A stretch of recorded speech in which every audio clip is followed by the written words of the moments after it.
Hey everybody, welcome back to HitPoint, an anime news show, an RPG news show, a niche news show, a show where Baku and I will talk about everything and anything that catches our interest and or ire. My microphone is working today, which is phenomenal. We're off to a wonderful start. We'll be answering questions and comments from super chats at the end of the show. We'll be previewing some trailers, and every time we play this podcast, I'm messing it up live. Every time we stream live every Sunday at 7 p.m. Central, 8 p.m. Eastern time.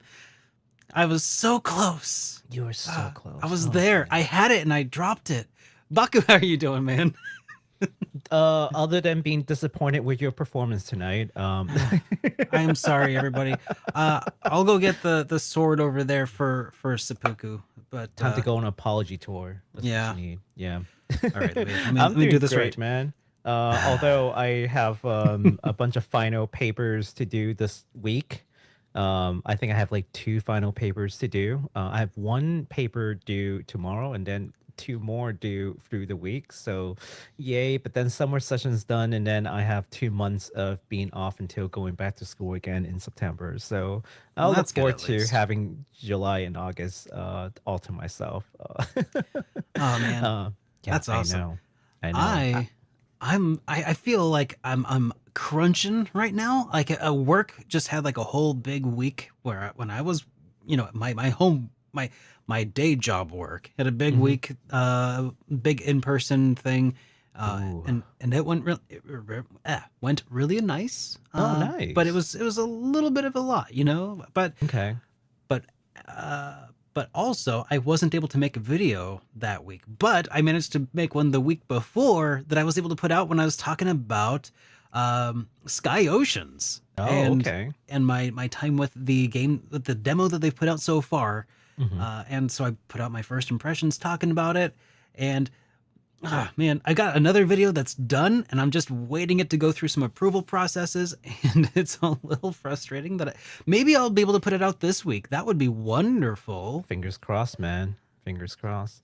But you know what? I'm also looking to push out some videos finally. Yes, what? I've talked about it. I've talked about it with Derek for a while, and yeah, my own channel over at Weep Sauce. Actually, I'll begin to push out some videos soon.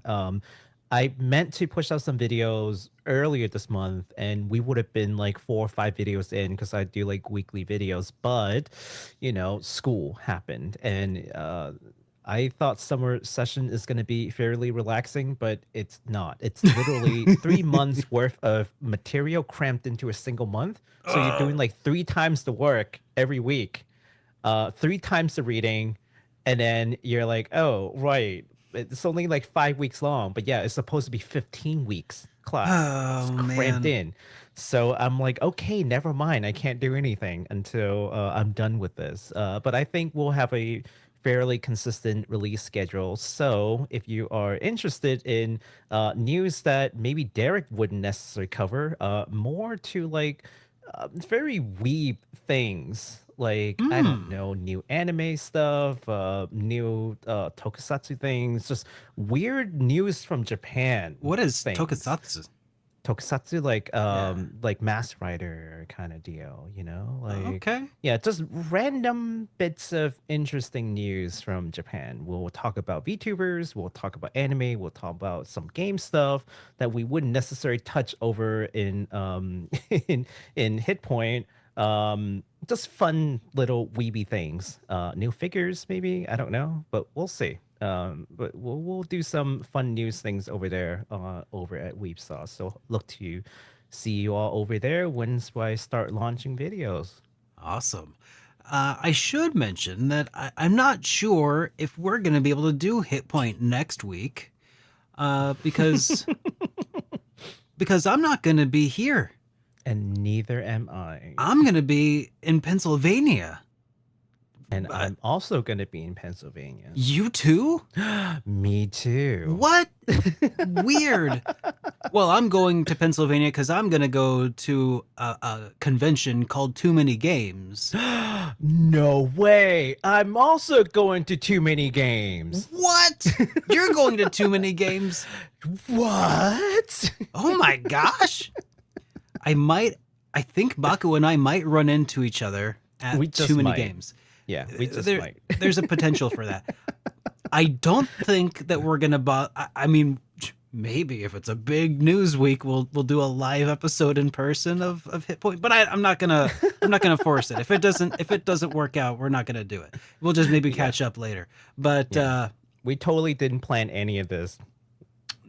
I mean, I'll figure it out. We might have to do a live stream from a bar or something. Yeah, Derek absolutely did not tell me about too many games, and we totally did not have a call about it. And I totally did not tell him that I bought tickets for it and so and such. Yeah, absolutely did not happen. What a serendipitous occasion.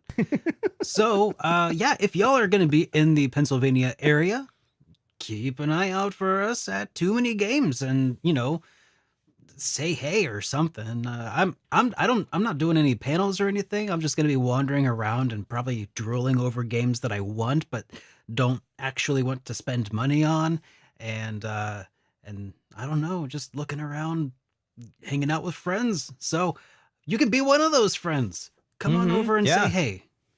Come find us in Too Many Games next weekend. So, someone says to get cheesesteaks. Oh yeah, Philly cheesesteaks. oh yeah. It probably doesn't fit very well into my meal plan, but you know what? A Philly cheesesteak, dude. I do like me a Philly cheesesteak. Even I'm not anywhere near Philly right now, but even here in the Midwest, we do have some semblance of a cheesesteak. Chopped cheese. Y'all got chopped cheese? But No? I don't know. But I gotta try the real deal at some point. Mm-hmm. Yeah. We'll talk about some lunch plans. I'm probably gonna be in like around noonish. Yeah. All right. I gotta drive up on the day of, so I'll find you up there. Cool. We'll coordinate off stream, but let's go ahead and see what else. Anything else? Any other things? No, I haven't got anything else to say. You ready to start off the day's show? Yeah, let's do it. All right. Let's dive into some comments from last week. Comments from last week. Yeah, we got this one here. I'll kick us off with this one from Fenrir 3097, who says, actually they left a very detailed and lengthy message, but I'm just gonna say a small section of it here. It says, for the Souls games, they give you the tools to make the game easier, Baku. It's up to you to utilize those tools. Most people who consider the Souls games difficult is because they don't utilize all the options that the games give to them.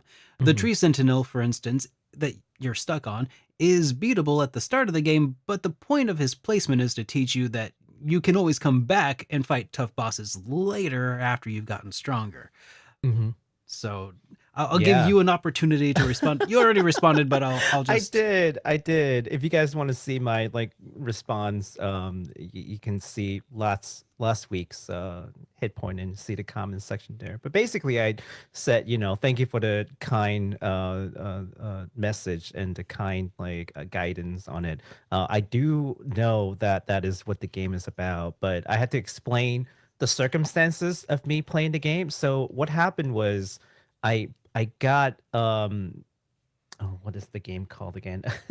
Elden Ring. Elden Ring. I got Elden Ring as a challenge game that I can play for a fundraiser raid train. So it was meant to be a challenge run. And I also had a bunch of challenge redeems for the milestone. So it was for every $200 I raised, I would take a shot. So I was about 6 shots in already. I think there was a fire noodle challenge in there at some point also. Fire noodle challenge. I was holding the controller in reverse. So imagine being 6 shots in. Or brand new to Dark Souls game, reversing your controller. Okay. So imagine like here's the controller. Okay, like so usually you would play like this, right? Yeah. Well, I was playing Elden Ring like this. Okay, No. 6 shots in, never really touch a Dark Souls game, playing the controller in reverse and fighting the very first boss. And so I thought it was more of a spectacle to like try to take this guy down. Sure. So I just kept going at it. Plus, I was being stubborn. Plus, people like watching me suffer. So yes, absolutely. Even people in the stream were like, "Oh, you can come back to this guy." But I'm just like, "No, I'm gonna get this guy. I'm gonna get this guy." Like it's just for fun. But no, but thank you so much for taking my shenanigan in and really give me some pointers there. I appreciate it. Had I, not really known, I would be like, "Oh, thank you. That's really good." It was actually really insightful, Yeah. and it's It very absolutely true. is. Yeah. Thank you for taking the time to like walk me through. I do want to come back to play Elden Ring like serious for realsies at some point. Like play it like normally, not drunk, not reversing the controller, and not being oddly stubborn. That'd Yeah, be for the cool. theatrics, anyhow. But anyways, I Sure. appreciate it. Thank you again. Next up, Sarcastic Wizard 2204 said, "You managed to talk about Breath of Fire often, even though for a long time no title came out, and I love you for it. I'm playing Breath of Fire 3 right now on my Steam Deck." Well, It is kind of funny that it does end up coming up in the conversation so frequently, despite Mhm. a main, like a good entry in the series, hasn't come out Yeah. since like, well, debatably 2004-ish Mhm. to or longer, over 20 years. But And you know you know, why that is? because of, well, part of it's Fluppy Dogs, I think. Yes, I think Fluffy Dog has a large part uh, of that, but also because we have the zero indication of even a remaster, which I is know. odd, That is right? really Yeah, it is really bizarre. The yeah. closest thing to any sort of activity we've had recently is Breath of Fire 1 and 2 being in the first wave of Super Nintendo games on Nintendo Switch Online. And that was Mhm. kind of like its, the big day in the spotlight was like, hey, we have like two RPGs on the Super Nintendo and they're Mhm. both Breath of Fire. That's Yep. weird. Mhm. Because like everybody's like, what's Breath of Fire? So anyways, the other big reason for it, I think, is because it's genuinely a very unique series that Mhm. also really hit its stride before just kind of vanishing into the ether. And Yeah. it's a tragedy is what it is. It's Yeah. it's kind of like, imagine Chrono Trigger was part of a series of games. Mhm. It is. But just imagine that it was part of a series of games and just as it was getting to the best part, it just vanished. Like that's what it is, you know? It's I mean, some people will argue with you that that is what happened to the Chronos series, but you know, so we got that would be another them. comment here from Imtar who says, given how many animal characters are in Breath of Fire, Mhm. I wouldn't mind them elevating the shapeshifting mechanic to a whole mechanic to Mhm. hook uh, a whole mechanic hook possessed by all characters. Mhm. Nina into a hawk or a penguin or a harpy or something. Mhm. Bo into a dog or a wolf. Blue into a snake. Cat into like a tiger, were tiger maybe. They Mhm. say I don't think I totally love the implementation into the game where Ryu was kind of the Gary Stew every game. Mhm. Uh, I get that, dragon power trip thing, but I want more dynamic resources and incentives to swap forms more fluidly and letting Hmm. others shine and letting Ryu be more than just Oh. an auto attack bot when you're hoarding your mana. So Oh, that's I think interesting. I think it's a very astute observation. Like all Mhm. of the characters in Breath of Fire, like this is another reason I think a lot of people really kind of like draw toward Breath of Fire is because Mhm. um all of the characters, like there are very few humans in the Breath of Mhm. Fire universe. They're Mhm. all various forms of like humanoid, dog, cat, Mhm. wolf, something like that. Um, and that does appeal to some people. And there were some characters who have those abilities to transform. Like there was a guy called Karn who could be fused with a bunch of other characters in order to form like a crazy, you know, a dragon type of character. Hmm. But there were a lot of other characters who could like transform into were tigers, and this is really cool stuff. So I feel like transformation is sort of a central pillar of the Breath of Fire series. It just has taken a lot of different forms over the years, but it would be Hmm. neat to see a game, a new title in the series, period, but a new title in the series that that opened that sort of mechanic up to more people, or maybe to everybody. Give everybody a secondary form. That would be pretty cool. That would be cool. Can I pitch an idea? Capcom, if you're listening to this right now, they're not, but if you were, Go for can it. we have a new Breath of Fire, complete new reboot? Not Breath of Fire 6, just reboot the whole thing, okay? Where you have a main character with amnesia, of Of course, course, um, as one does. who wandering the world and meets these different characters who can and all the people in this world can transform into a different form, like going by this idea, and it's all cool and stuff. And for whatever reason, the main character cannot transform into anything for a while, and then an occasion transforms into the legendary dragon, which no one has Hmm. seen in centuries because dragons are supposed to have already been extinct. And that is, how you get into the story That and would why do is absolutely tie into cool. the lore. I know that would be pretty awesome. I It's think you it's just just very nailed it. shonen kind of like, Yeah, you yeah. could make this into an anime. Oh yeah, throw in a training arc, throw in a tournament arc for sure. Mm-hmm. I think you're Hey, right. I talk think you talk to nailed us, it. man. Multimedia. I mean, no, multimedia is big right now, right? Oh So yeah. like multimedia project, do like a Breath of Fire, like anime, release some manga, do the game, get some figures out, man. The money's yours, Capcom. Just come and take the money. Come and take the money. We've got money for you. Yeah. Oh, uh, all right. So I, on the heels of that other question, I felt the need to add another Breath of Fire themed question or Mhm. comment. So I'll let you take the next two here. Okay. Here is the other two. One's from Freddie Ken, who says, "I love to break games. The hardest I broke a game was in Valkyria Chronicles 4, for example, in the last fight, which is probably really hard and long, which takes you probably 1 hour longer. But when you break the game, you can just buff the heck out of your character. You can finish the boss in like 2 shots in 5 minutes." Yeah, I mean, to each their own. And the game is yours. It's been released. You paid for. You played however you want to, and I think that's the point, right? Like, Hmm. play however you want to play the game. Don't worry about what other people say or do. Like, you enjoy your time however you want to. If you want to play in English, play in English. You want to play in Japanese, play in Japanese. You want to skip through the dialogues because you don't frankly care, skip through the dialogues. You want to over level your people and just like wreck the boss, or you want to do the polar opposite and like go with the minimal level you can to maximize the pain for the boss. Hey, do you? I mean, Oh you know yeah. how you enjoy the game best. So this next one ties into that. Do you want to Mm. respond to that one too? Oh yeah. Personally, I absolutely hate it if a game does not challenge me because I can't see the point of playing it. Then nothing possesses a challenge. Nothing poses a challenge. I can just go and watch a playthrough on YouTube and cuts all combat, which is even faster than just one-shotting or auto battle. Yeah, fair point.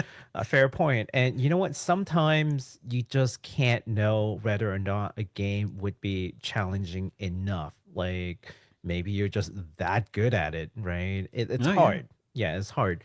And that's why there are difficulty options most of the time. And you can dial up the difficulty or set Mm, some like self-imposed restrictions, like not using certain weapons, keeping your levels low, skipping battles, etc., etc. There mhm. are always ways, but it feels like the burden became yours to dial in the right difficulty, right? But Yeah. if you're on like spectrum of players and your skill level is just really high on the spectrum, which is unfortunately the case, and most people are just not as good at games as you are, then unfortunately you will probably have to do a lot of these self-imposed restrictions to keep the difficulty high. But hey, Hmm. at least that's a choice, right? Oh So yeah. most of the time, anyways. An interesting form of that where you can self-impose some challenge that's, I mean, a lot of people have heard about it by now. The Nuzlocke challenge in Pokemon. For those of you who are not familiar with the Nuzlocke challenge, this is something that actually kind of reignited a fire in my belly for old school, like Gen 1, Gen 2 Pokemon. Is basically the idea of introducing permadeath into Pokemon, which Mhm, is obviously kind of like, how could you possibly incorporate that into Pokemon? But also, like, it's a little bit at odds with the world of Pokemon. mhm, But it's a self-imposed challenge where when your Pokemon faints, you put them into your computer and then you release them into the wild. mhm, Like, kind of like a burial, if you will. But you have mhm, to name each Pokemon mhm. as you acquire them, Yes. and you have to capture the first one that you see in each new area, and that's the only one you get from that Mhm. area. So it Yep. forces you to use Pokemon that you would not typically use. It gives you an emotional attachment to Pokemon that you have had alongside you for the longest time. It is it is a perfect way, and it ramps up the difficulty like tenfold. Like, Mhm. there is actually a fail state in Pokemon Nuzlocke challenges, and it's phenomenal. Um, yeah, so that's kind of one of those things that you can do. It would be nice if there was a way to build it into Pokemon, to just have it happen for you and not have to. Because I feel like it's too tempting to be like, oh, that one didn't count because it used self-destruct on its first turn. But Mhm. but anyways, that's an example of that kind of adding your own difficulty challenges. Um, but all in all, I think that like you were saying, it does come down to like, what is your skill level, what do you enjoy, and then recognizing what you enjoy, and you know self-imposing some restrictions to allow yourself to enjoy that. Mhm. um yeah. Or do the opposite. Like, like self-imposes if the game's too easy. If the game's too hard, like don't feel bad to go on easy mode or like Oh yeah, cheese things. Like don't let people shame you to if you're just not enjoying the game but you just want to keep going, uh just keep going. Like don't worry about what people have to say. It's oh your yeah, game, it's your time. Do what you want. for sure. So at this point, I would like to also mention to everybody that if you have a voicemail you would like to leave us, you can do so at 785-337-3805, or you could send us a voice file over to hitpoint at superderekrpgs.com and we'll play it on the air. But we don't have one Heck this week, yeah. so we'll just move on to another section here. We're going to talk about the games that are coming out this week. Yes, and there's really only one, but one that I am very interested in. This game is called Until Then. It is from Polychroma Games. It is a narrative adventure game that is set in the Philippines and is coming out Yes. in 2 days on the 25th. We've got a little trailer that we can show you to sort of jot your memories a little bit on what this is because we talked about it before. So, yeah, let's take a look. Yeah, I'm pretty excited about this one because it reminds me of Space for the Unbound Mm-hmm. somewhat. I don't know if it is like that, but visually gives me those vibes. I think it'll be similar. Yeah. So, for those who may not be aware or have seen Derek's, journey through Space for the Unbound, Space for the Unbound was a similar narrative adventure game, but it was set in Indonesia, and you get to learn a lot about like the Indonesian culture sort of things as you are going through the life of like a high school boy. And here is sort of the same, except this time it's in the Philippines, which is actually really close to Indonesia. If you look at the map, they're like in that like Pacific Island sort of like area, Southeast Asia area. I've actually talked to a fellow streamer who is from the Philippines, and I was asking them if they would see this game in Tagalog, and probably not. They said it's probably just going to be in English, but it would be interesting if it was in Tagalog. The folks over in the Philippines speaks mostly English nowadays, so it'd be weird. But she was explaining to me how like there's certain like I don't want to say ancient, but like Filipino like text, like font that they're using for certain language, and they don't really use that much in modern Philippines, but it is featured in this game, so I thought that was pretty interesting. So yeah, we had a small chat about it. This is beautiful, by the way. Oh god, yes. The pixel art and the animation quality is really nice. Absolutely beautiful. I love indies, man. Like Derek and I, we made like no efforts to hide our love for indies, and these are the reasons why. I can already feel like this is giving me the feels. Oh yeah, this is gonna hit you in the gut. I'm absolutely certain that this is one of those games. I don't want to be hit in the gut, but if you do, you don't have to wait that long. You just have to wait until it comes out. When is that? 2 days. 2 days. On the 25th. And I'll actually be playing that, I think, over on my channel. Probably next week, or this coming week, I'll actually day one this game. All right. Well, it seems like we'll just have to wait until then. Yes, until then. But you ready for the Nintendo Direct stuff? Because boy, we've got a lot to go over. Oh boy, do we ever. All right. So let's go ahead and start kicking off this Nintendo Direct news that started on the 18th of June, just 5 days ago, and already it has taken the entire internet by storm and is revolutionizing the way we talk about RPGs and Nintendo Directs. I don't know if that's actually true. It might be hyperbole. But you know what? Mario and Luigi Brothership was announced, and that's probably about enough for us to get excited about, honestly. They are leaning in on the Mario RPGs. This time, a brand new island-hopping, turn-based RPG featuring Mario and Luigi in Brothership. And it finally makes sense. Like, I've been wondering for a while. Here, let's go ahead and put on the trailer. I've been wondering for a while, like, what exactly is Nintendo building up to? Yeah, like they put out Super Mario RPG Remake. They remade the Thousand Year Door. I'm like, what's going on? Why do they remember that these games exist all of a sudden?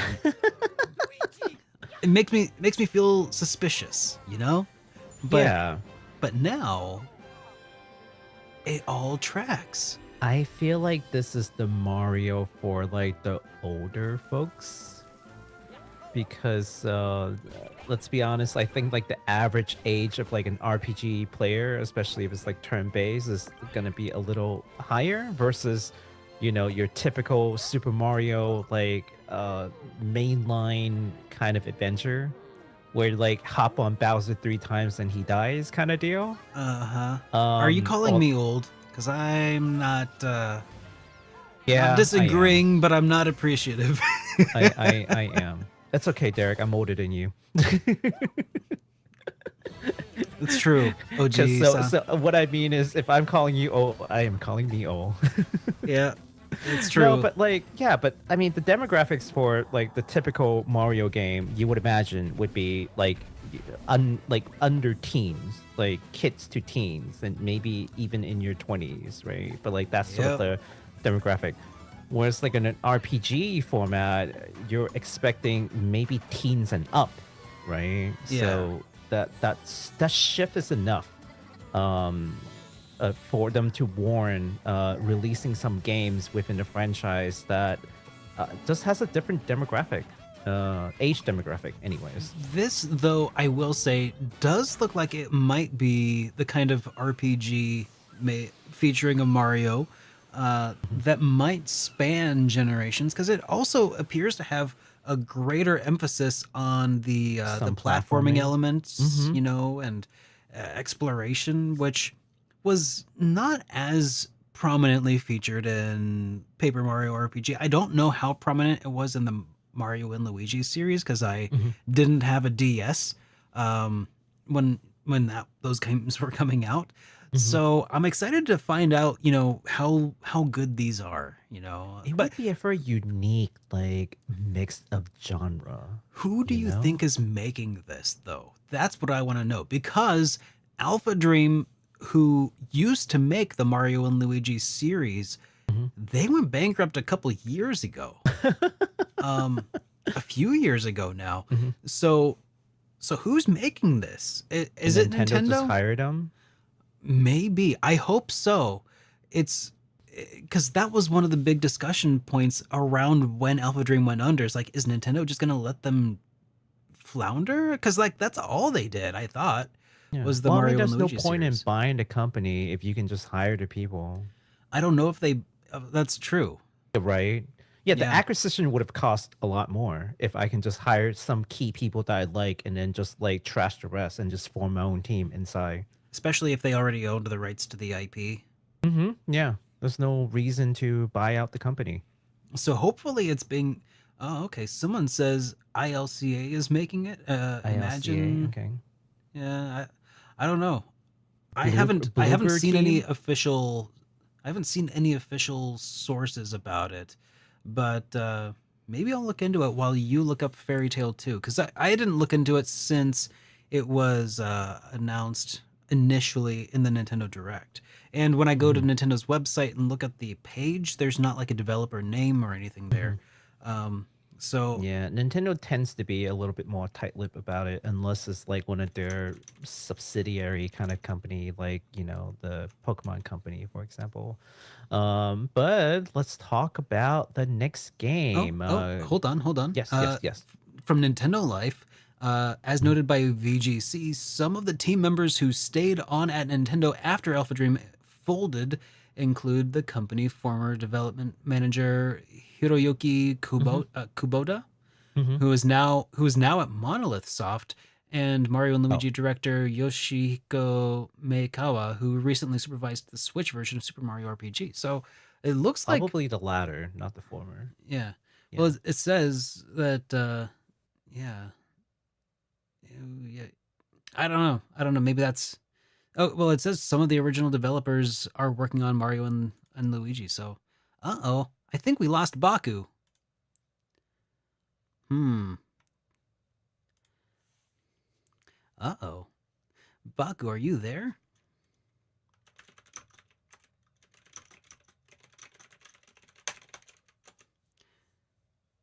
His PC blue screened. Okay. Well, while we wait for Baku to reboot his computer, yeah, I'm gonna keep looking into this, because this is really interesting to me. Um, and this one's from Nintendo Life. They published this when, uh, yeah. So GameFile Steven Totillo asked Nintendo rep who was developing Brothership, now that Alpha Dream is out of action. Yes. Okay. Yeah, so it's all the same. Well, not all of the same, but it's a lot of the same leads. Uh, but Nintendo says that they say that Nintendo has been secretive about developers behind certain projects recently. It doesn't always go to plan. Okay, well, now we know.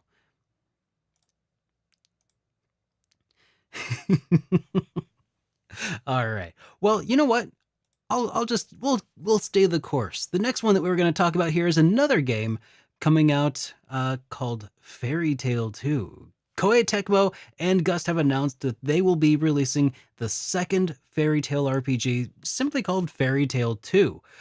Whereas the previous game ended at the Avatar arc, this one's going to be going all through the Alvarez arc, which doesn't really mean a whole heck of a lot to me, because I have never seen any well, much of Fairy Tail. I watched like a couple episodes of it, but I didn't end up getting too far. So at this point, I don't know if I'm going to be able to play this game for a while. Honestly, I don't even know. I'm going to need to ask Bagu. He has actually played through the original Fairy Tail, so we'll see how that was. But I think he enjoyed it. But in the meantime, let's go ahead and put on the trailer for Fairy Tail 2.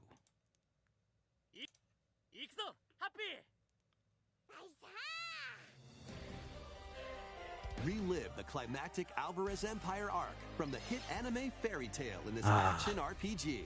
I think that the characters always look so cool. Set in the vast kingdom of Fiore, Team I- Natsu prepares to finish their fight. Engage in real-time battles and unleash powerful attacks that fuse different kinds of magic based on who's in your party. Work together with your teammates to take down powerful Oh, enemies. welcome back, Mr. Baku.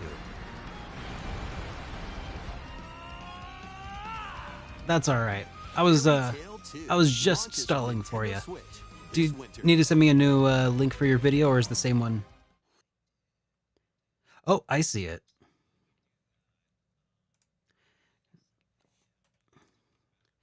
Yeah.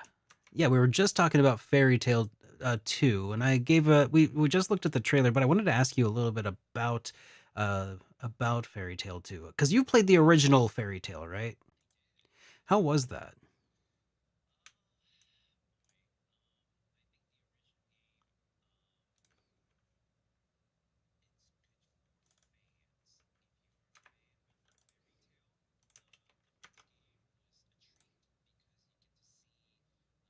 All the main characters, and they pull really cool, like, signature moves, and we cannot see or hear. Can you hear me now? Yeah, I can hear you and I can see you now. Oh, there he is. Okay. But can you guys hear me? Yep. Okay. So, yeah. So Derek was asking about the original fairy tale, and I think the original fairy tale is a treat for fairy tale fans. You get to see really cool, like animated, like supers and skills in battles, and it's like really, really well animated. But it's also like you kind of saw where all the budget went, because the enemies are basically just different color, like super um uninspired, and like you're just going through trash mobs, and all this is just you using these really ultra cool moves and a bunch of like trash mobs. And even the bosses are just basically pushovers, and the whole thing is just really just about seeing all the cool moves that you can dish out at people. So if you're a fan, that's cool. But if you're not a fan, you're going for like, oh, this is like a good RPG. It really wasn't. Now, that's not to say that Fairy Tail 2 will be the same. And I think that they are different in two key ways. Oh yeah. Number one, in the original Fairy Tail, they went through like 10 arcs. Okay. And they just really like Oh skip wow. through like super fast. Whereas this game, it's only, from my understanding, anyways, is really focused on the Alvarez like arc, which is Mhm. like just one. So if they are willing to like really go into the detail of the story and like really give different characters time to shine, and like don't just skimp out on the enemies, and like actually make it like a bona fide good RPG, Yeah. I think this could be really good. Like they were halfway there. They did all the playable characters like really well, and then all the enemies were garbage, and the story was just super like hasty. Yeah. But if they could just Okay. fix those two things, this could be a really good RPG. Like they're almost there. They're almost there. So you're feeling like this one's probably pretty promising then. I think so. I think so. Like, I feel like if they can just focus on one arc and do it well, instead of trying to span all these arcs into a single game and just kind of like skip through them, like, and really put some resources on making the enemies a little harder and less generic. Mhm. Um, I think this could be really good. Did you watch the anime I did. of Fairy Tail? How was I that? did. How would you rate Oh, it? Impromptu anime review. Go. From zero to shonen, it's like shonen. Sweet. It's just extremely shonen. Okay. It's just I wouldn't start fairy tale today. If it was like a new anime, I probably wouldn't watch it. But I think I watched it because I watched it when I was still more susceptible to shonen anime. But nowadays I'm like pretty jaded, so it's just because I'm an old fan. But if you've never seen it, or like you are still a fan of the shonen formula, you haven't gotten jaded or tired of it, I think Fairy Tail is a great Look at me, Baku. shonen Do I anime. look like I'm jaded and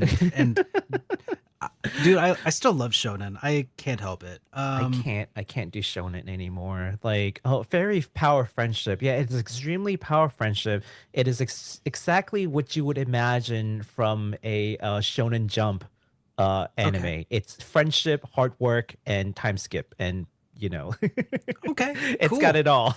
I'll need to check it out. Yeah. I in unrelated news, I did just finish Frieren with Amy the other day. How was that? It was nice. It did end on kind of an anticlimactic note. I felt like I feel like they're gonna be making more. Like they should be. There's gonna be more. But it There's sounds gonna like the manga is on hiatus. So There's gonna be more. There's gonna be more. yeah. I hope so. I'm looking forward to it. And I just hope that when they do make more of the manga, that they do make more of the anime too. Because I can't be bothered to read the manga at this point.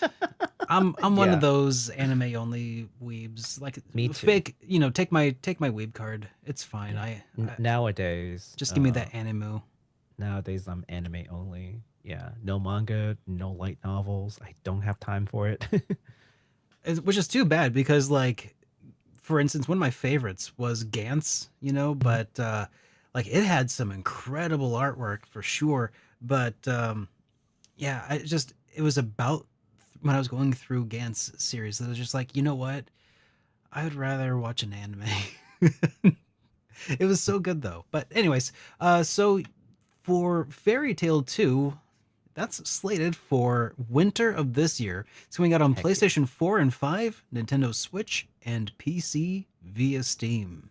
Yes, sounds delightful. I know. Can't wait. I'm not really looking forward to it because I never played the original. But Baku, I'm glad to hear you're stoked. Make sure you I hype am responsibly very- over there. I'm cautiously excited about it Cautiously because, optimistic. Yeah, cautiously optimistic because like the first game was kind of lackluster, and I got to see all the cool moves already. So I'm like, what do you really have for me in the second game anyway? Like all these anime tie-in games, there's always that common problem of like they're not treating this like it's supposed to be a good game. They're treating this like this is a extended work of the manga or anime that you love so much. This is just the bonus. You get to play it a little bit. It's like, no, make it a Did good One game Piece first. did One Piece do a better job of it? I haven't played it. Me neither. I bought it and I haven't played it. I Okay. plan on it, but backlog. I feel that. I feel that. Yep. All right. I'll move us on to our next one that I'm honestly probably equal. I feel like this might be one of the games that I'm actually the most excited for. And I don't think I'm many excited other for this too. I don't think a lot of other people are. This is a sleeper hit. Square Enix is partnering with Hironobu Sakaguchi to bring the enhanced version of Fantasian out of the Apple Arcade and onto various other platforms where Oh, RPG players actually are. Yeah. Ooh. In addition to the enhanced graphics, the game will now feature English and Japanese voiceover and additional difficulty options. This is Fantasian Neo Dimension. Oh boy. Oh man, I cannot wait to show this because I played it on my iPad with a controller on a TV, and it was like a really classic old school kind of RPG experience. Destiny. My Man. name means English. Having VO is nice. yeah. you've got a lot of nerve. Very well then. I'll tell you exactly what So, you've done. y'all, Haven't a clue what purpose the this victories game serve. Ignorance is kind of like it's what you want. This is a game kind of like It's what yeah. Hironobu Sakaguchi is returning to making a freaking just traditional turn-based RPG, but with modern quality of life improvements. It has this really cool system where, like, when you have random encounters on the field, you can just like throw them into an alternate dimension and then fight them all in one battle later, like all at once. Like you might run into like a group of 3 enemies here and a group of 4 enemies there and another group of 3 enemies, and then you get to when you decide to fight them all, you have 10 enemies on the map, and you can do some AoE attacks and just take them all out at once.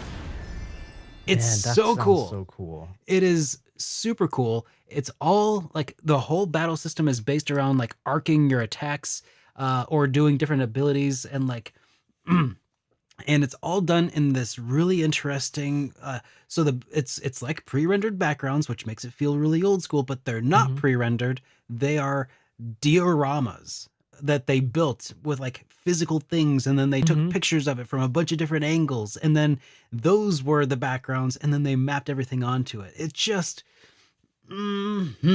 it's nice. It's delicious, man. Like No, that's just the kind of stuff that's really cool. I know. And people on the JRPG Weekly Update were saying stuff like, why would I care about a phone game coming to consoles? Like, that's not what this is. Because this played like the Nintendo Switch is a phone, okay? like literally, it's just an ARM processor with some built-in like graphics. Everything that comes out on the Nintendo Switch is a phone game, just with a controller. So that's a stupid argument. So yeah, it really is. I mean, I feel like this is the opposite. Of, this is exciting stuff, guys. Get hyped responsibly, hype responsibly. But this is good, and I think you're gonna like it. This is the opposite of the like Final Fantasy V, Final Fantasy VI, like before the Pixel Remaster Steam version, where like it was a game that was made for the phone and then moved over to PC. Yeah, I think this is the opposite. This is a game that was made for console, but got thrown onto Apple Arcade. But I think Sakaguchi had every intention to make this a console game because that's all he ever knew to do. So Apple just kind of like, well, since we're signing you're gonna have to make this work for a phone, and that was like the compromise.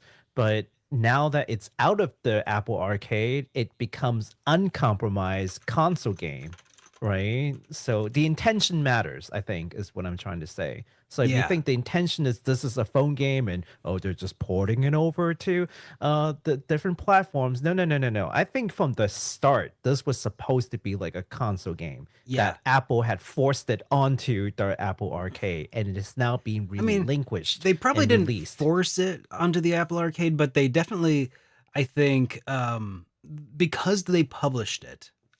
Because they footed the bill for a big portion of this, it had to be exclusive for some time. But now that time limit has run up, and now we're getting like a turn-based RPG from Hironobu Sakaguchi, released on consoles, published by freaking Square Enix. Square Enix. What the? Okay, Square Enix. A little conspiracy theory, okay? I mean, not conspiracy, but just a little theory here. I think the new executive team is making good on getting rid of all the old guards and making good on like rectifying like the wrongs with like people like Sakaguchi. Sakaguchi had, if you all didn't know, around the time of like FF9 and FF10 and Spirits Within, Sakaguchi had this like insane run-in with the C-suite in Square back when it was still Squaresoft. And then became Square Enix and so on and so forth. Right. And then Sakaguchi left the company, and you know what happened, right? So there's this whole drama that I'm not going to get into, but there are plenty of to get into the drama. Tell me the drama. There are plenty of people on YouTube who can give you the full story. Like I can sit here and tell you the story in like 20 minutes, which I don't think we will. But just know that there is some drama, okay? Okay. And Sakaguchi, therefore, was just kind of like ousted by the C-suite in Square, right? Or Square Enix, or it was around the time of the transition, so it's a little murky what you want to call it. Yeah. But But now that the old president is on the way out and a lot of the old guards from those era are on their way out or are gone, the Square Enix team now, the executives are basically new, right? Yeah. Relative to that era of Uh-huh. like bad blood. Um, you know what that could mean, Could Derek? that mean no? Could it No, no, mean no, no, no. No. no? No? You don't I mean, wanna no? maybe, but I Maybe. mean, No? okay, tell me. Go The ahead. dream team. You know, why couldn't the dream team get together to make a Oh, certain little number called Chrono? one Anything. one of those dream team members unfortunately has passed. Yes, but one of those dream team members is now back to working It's with Square true. Enix. I mean, It yeah, it would be in different capacity, but different at least artist, they're welcoming him but into the building now, right? yeah, that's true. And I did hear, and I haven't substantiated this, but I did hear that he might have assisted with the Pixel remasters. Hmm. I don't know. Don't take my word for that. Hey, That's just hype responsibly, guys. Please. Just... yeah. That, you should put that on a shirt. Oh, I'm wearing a different Derek shirt right now. I don't know if you guys noticed. I Super Derek. Yes. Hi. It's one of my Super Derek. favorites. And I'm a little disappointed that was a limited run only shirt. Oh, I love it though. If y'all didn't get it, man, y'all missed out. It's a really No. nice shirt. And I own a lot of t-shirts. But yeah, like whew, man, this is the true reason why I'm excited. I mean, first of all, Derek has hyped Fantasian to me for like a long time now, for like at least the last like 2 years. And every time we talk about it, he's like, "Oh, well, you know what? Just get on the Apple Arcade and just play it." And I'm like, "Oh yeah, sure, I will." And then as You soon as I have an thought iPad. Apple, You have an iPad. I have You two have a controller. iPads. It's free. You don't even have to pay Mm-mm. money. You get a No. free. No, just the thought of playing anything on Apple, I refuse. It's Mm-mm. No, no. My body rejects the entire Apple ecosystem. Period. The only reason why I have two iPads because I bought my mother two iPads. Just so you guys know, that's why I have iPads. It's a long story. My sister got my mom into the Apple phone, and ever since then, she only knows how to use Apple phones, and by extension, the iPad. And I don't have time to teach how to use an Android because you have no idea how tough it is to get her to learn how to use Apple phone to begin with. So fine, that's okay. But I'm not gonna get into the Apple ecosystem. No way. I feel like okay. I feel like Patrick Star in that meme. Okay. You have an iPhone. Yes.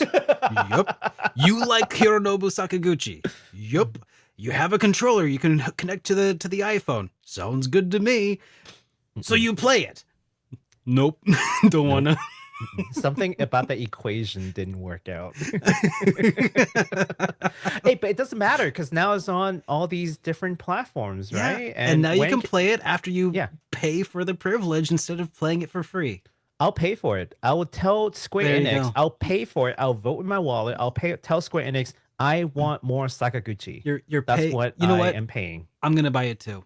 Yeah. I played it for free. At least the first half. It was released in 2 episodes, so I assume that they're combined into a single episode now. But yeah, I'll buy it too. I hopefully a physical version.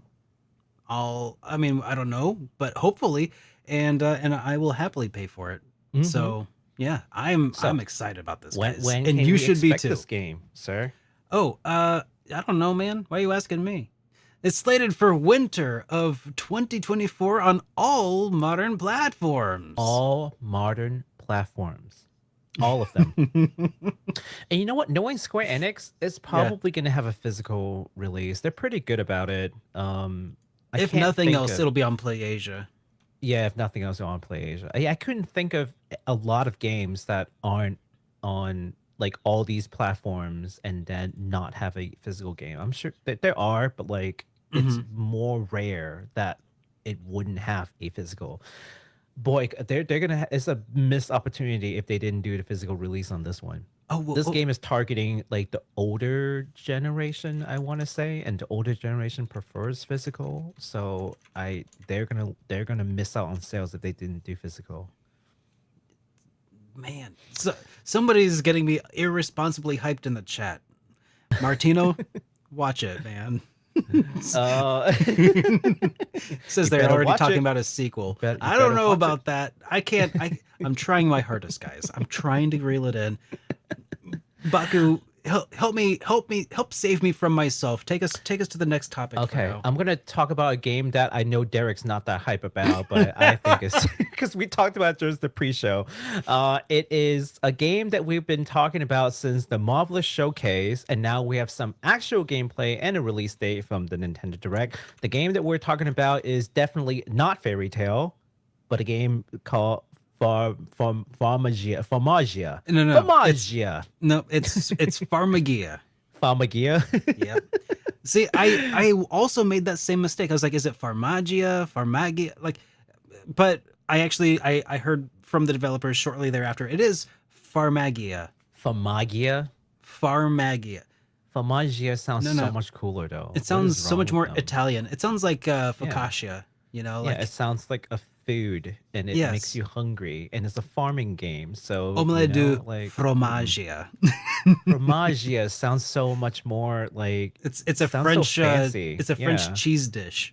It's a French cheese dish. I mean, fromage is French for cheese, and I know that because of Dexter's Oh. Lab. Oh, okay.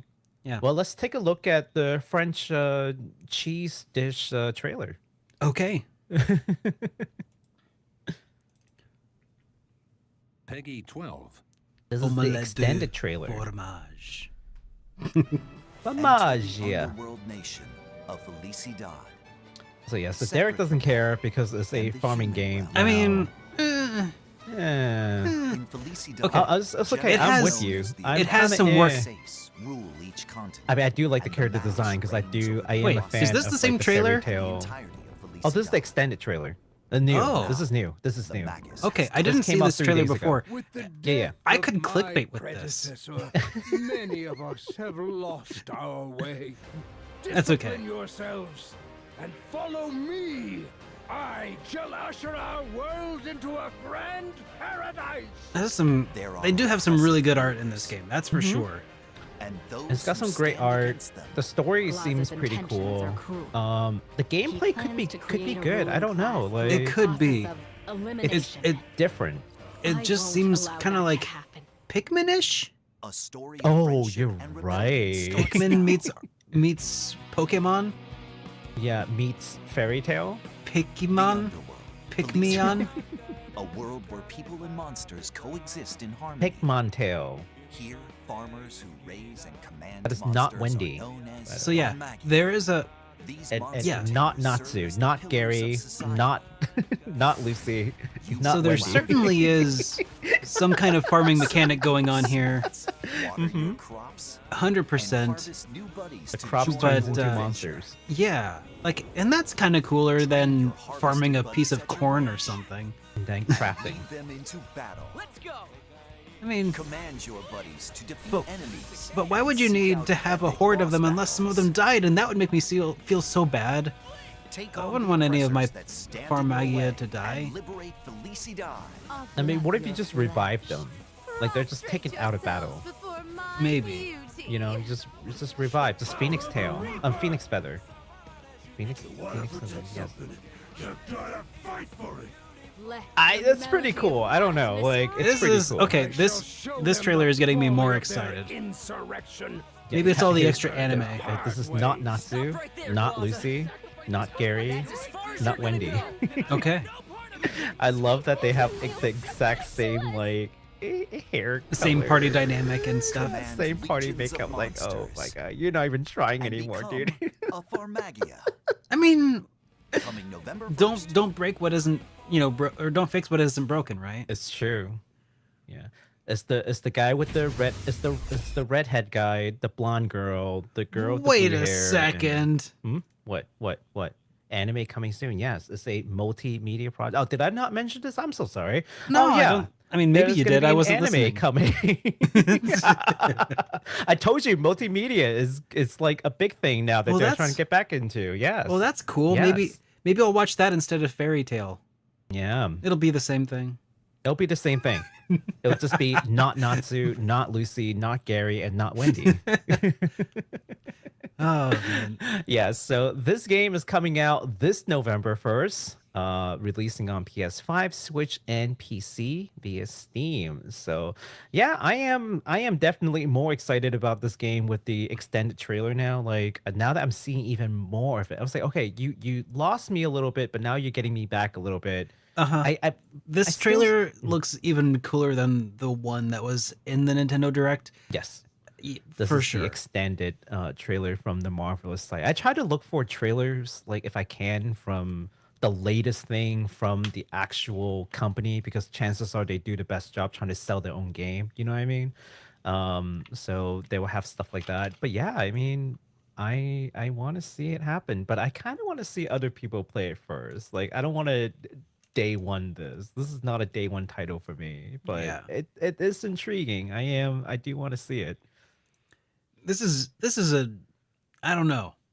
I might get, if Nisa reaches out and they say, "Hey, do you want to take a look at this game?" I might with a code. I don't know if I'm sold on it yet. Farming is such like a, in general, kind of a snooze fest to me when it comes to, it's a cozy games thing, right? Yeah. I don't do cozy games very Yeah. often. Yeah. Derek's no chill. Yeah.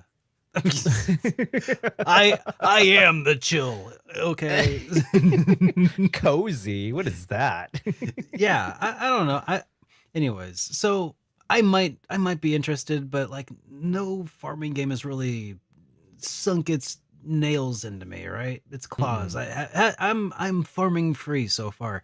So maybe that'll change, but you know, I don't know. Maybe it'll take a certain kind of game to do it. And maybe that game is the kind where you're not making vegetables, you're making powerful monsters. I mean, that can, Out of vegetables. yeah. Yeah. I mean, suddenly This I care plant about my turns into a tiger. cool. But what do I eat? Oh Okay. boy. Well, now it's time to go over the game that probably most people here are hyped about. Oh, Yeah. you mean this other one that Square Enix showed off Oh, at yeah. the Nintendo Direct? Mhm. And well, all right. Dragon Quest III HD2D is alive. Yes. And it's still in development and it's coming out sooner than I think most of us expected. I mean, for those of you who haven't been following us closely, this was really announced like 2 years ago. Like there was like a teaser for it. Yeah. It feels like it's been a long time. It's and- been a minute. Yeah. Well, anyways, then they had the trailer and then it just disappeared and we never heard about it ever again. Until now. I knew it was coming. And along with that HD 2D remake of Dragon Quest III that was announced, Square Enix also threw in a little blurb at the end of that little trailer, saying that they're going to be bringing Dragon Quest 1 and 2 into the Ooh. HD 2D fold, completing the Erdrick trilogy. Heck yeah. Oh man. So I had previously been hearing some rumors that maybe they were going to combine all of them into one, and that would have been pretty cool. But in I'd say typical Square Enix fashion, they've split it into two, and they've combined 1 and 2 into a single release. They've been doing that since Game Boy, I think, or Super Nintendo. So I can't say I'm I'll that give surprised. it to them this time. I feel like they make sense this time, but maybe we should look at the trailer first and then we can talk a little bit about it. I do feel like they make sense this time. All right, let's check it out.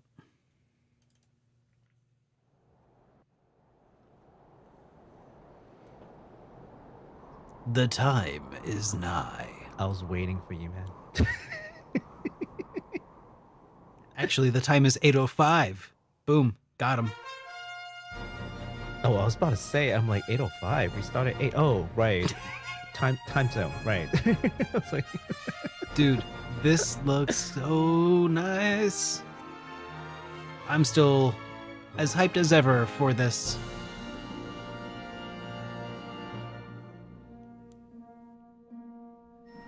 Journey with allies to face the archfiend. Archfiend is such a like 90s word for RPG. I've Yep. not heard Archfiend in so long. Like Final Fantasy, Archfiend, DQ, Archfiend. When's the last time you heard Archfiend in your RPG? Formidable monsters await. Oh man, I don't know. Oh, look at that animation on that. Oh, that's nice. HD2D. Oh. I will say that if you compare what we've seen of the first trailer to the newest trailer, like the announcement, it does look like they've reworked a lot. Like all of the character sprite work is completely redone. It's been going through some revisions. Some theory on that. Really? Yes, Dragon I have Quest some theory. III HD2D Remake. But Therion is from Octopath Traveler. What are you talking about? November 14th. Oh, different HD2D game. I'm sorry. Ah, man. It's the overture. What? What is this? What? What? I remember the direct. I was like, wait, what? The complete what? Oh my god! That's a sorry. I was reenacting Dramatic. some of y'all. Like I know it wasn't me, but it's y'all. Y'all be like mind blown by that. That wasn't me. I was cool. I appreciate your dramatic reenactment there. Thank you. I Very- am very good nominated for the next dramatization. Oscar for this performance. just But now. your name is Baku, not Oscar. Well, dang it. Anyways, yeah, that's exciting, man. Tell us more, Mr. Derek. Tell us more about this. Well, yeah, okay. So yeah, this is gonna be coming out on PlayStation 5, the Xbox Series consoles, the Switch, and PC via Steam. You can also pre-order it right now for the standard and collector's edition at the Square Enix store. Yeah, so this is pretty exciting. Oh yeah, absolutely. So that's like late in this year in November, and Mhm. then DQ 1 and 2 is coming out in 2025. So That's that's pretty right. cool.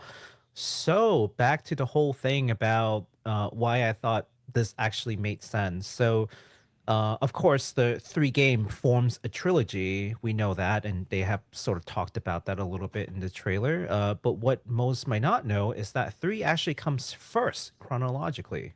That's a spoiler, Baku. Well, a spoiler to a like what 30-year-old game at this point, more than 30 years. Oh, I I'm know. so sorry, guys. But anyway, so that's why if anyone's wondering, like, why the heck would they remake DQ3 and then give us 1 and 2 later? Well, because 3 comes in, chronologically first, and because they're remaking all of this anyway, it's not like there's going to be a major difference between like quality of life and graphics and stuff. So it kind of didn't matter to do like 1, 2, and 3. They can do chronological 3 and then 1 and 2, and that's okay.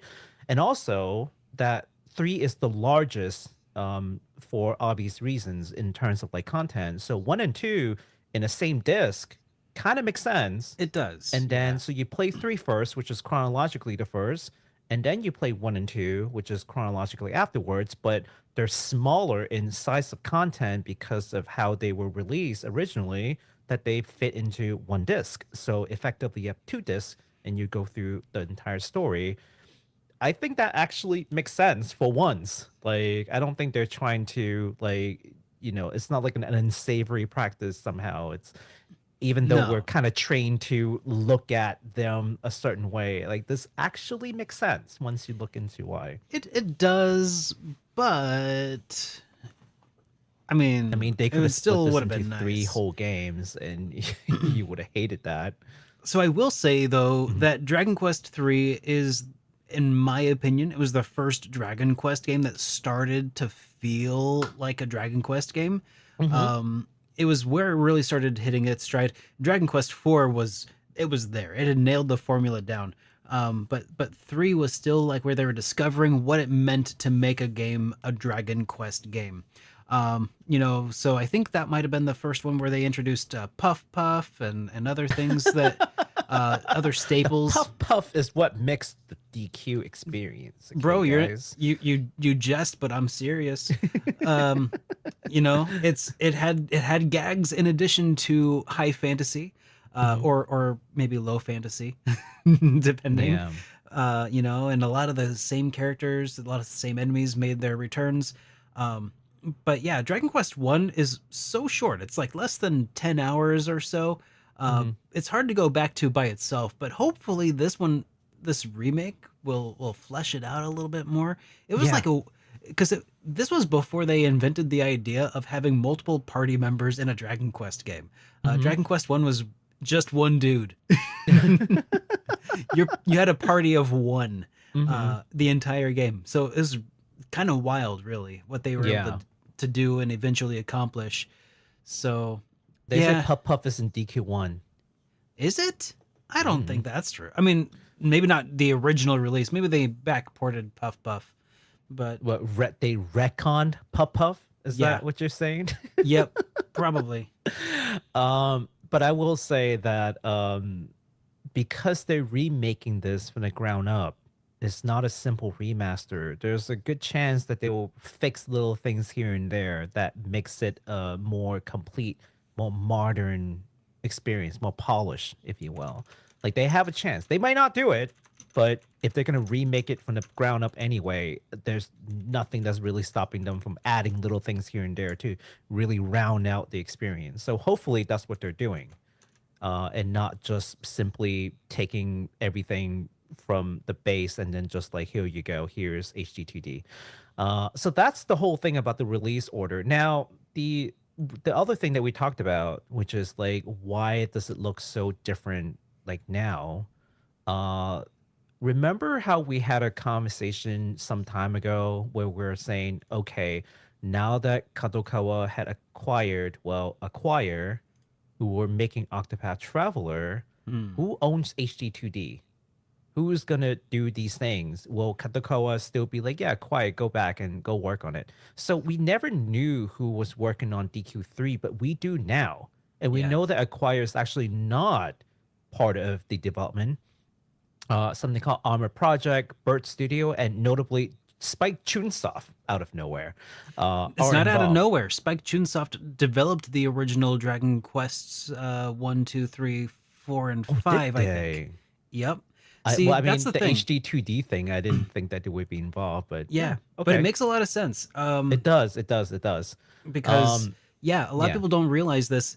Enix back in the day, they were not a developer. They were were a publisher? publisher, and they would commission works from other people. So while Yuji Horii, he was involved in creating Dragon Quest, right? They hired it out to Spike Chunsoft to actually do a lot of the heavy lifting. Oh, that's interesting. That's interesting. Yeah. Nowadays, Spike Chunsoft is known for Danganronpa, which, as you will learn later on, probably no longer the case either. But we'll talk about that when we get Is there. that why it's called Chuny? Because it's like Spike Chunsoft? Oh, no, not even Okay, remotely just close. checking. Yeah. Chuny means like second year middle school. It's like a age thing. All Where right. you're starting to stop being a child and start getting into the adolescence phase, but you haven't lost your childish tendencies Okay. to like live So out your it's just- fantasies. So it's just a mere happenstance that Chunsoft makes Chuny stuff. Yeah, just yeah, just Okay. yeah. Gotcha. But hey, I'm still learning this so- word. I'm learning how to use it appropriately. I'm now So- learning the etymology. Well, I can certainly tell you about that. But yeah, so Acquire is missing. So that solves one question that we've asked before, who in fact would own HD2D, and it's not Acquire, it's definitely Square Enix. But also that might be the reason why there was the delay. That could explain it. Because Acquire was being acquired, and then Kadokawa is like, nah, I don't feel like taking this on. You're on your own, Square Enix. I think could have totally done that. Yeah, taken their Yeah. ball and gone home. I suppose that's a possibility. Kadokawa could easily pay for like dissing Square Enix to be like, yes, you're on your own, figure it out, and just wreck the contract. Like, you think there like be like, money to pay? Yeah, Kadokawa got money for days. You have no idea.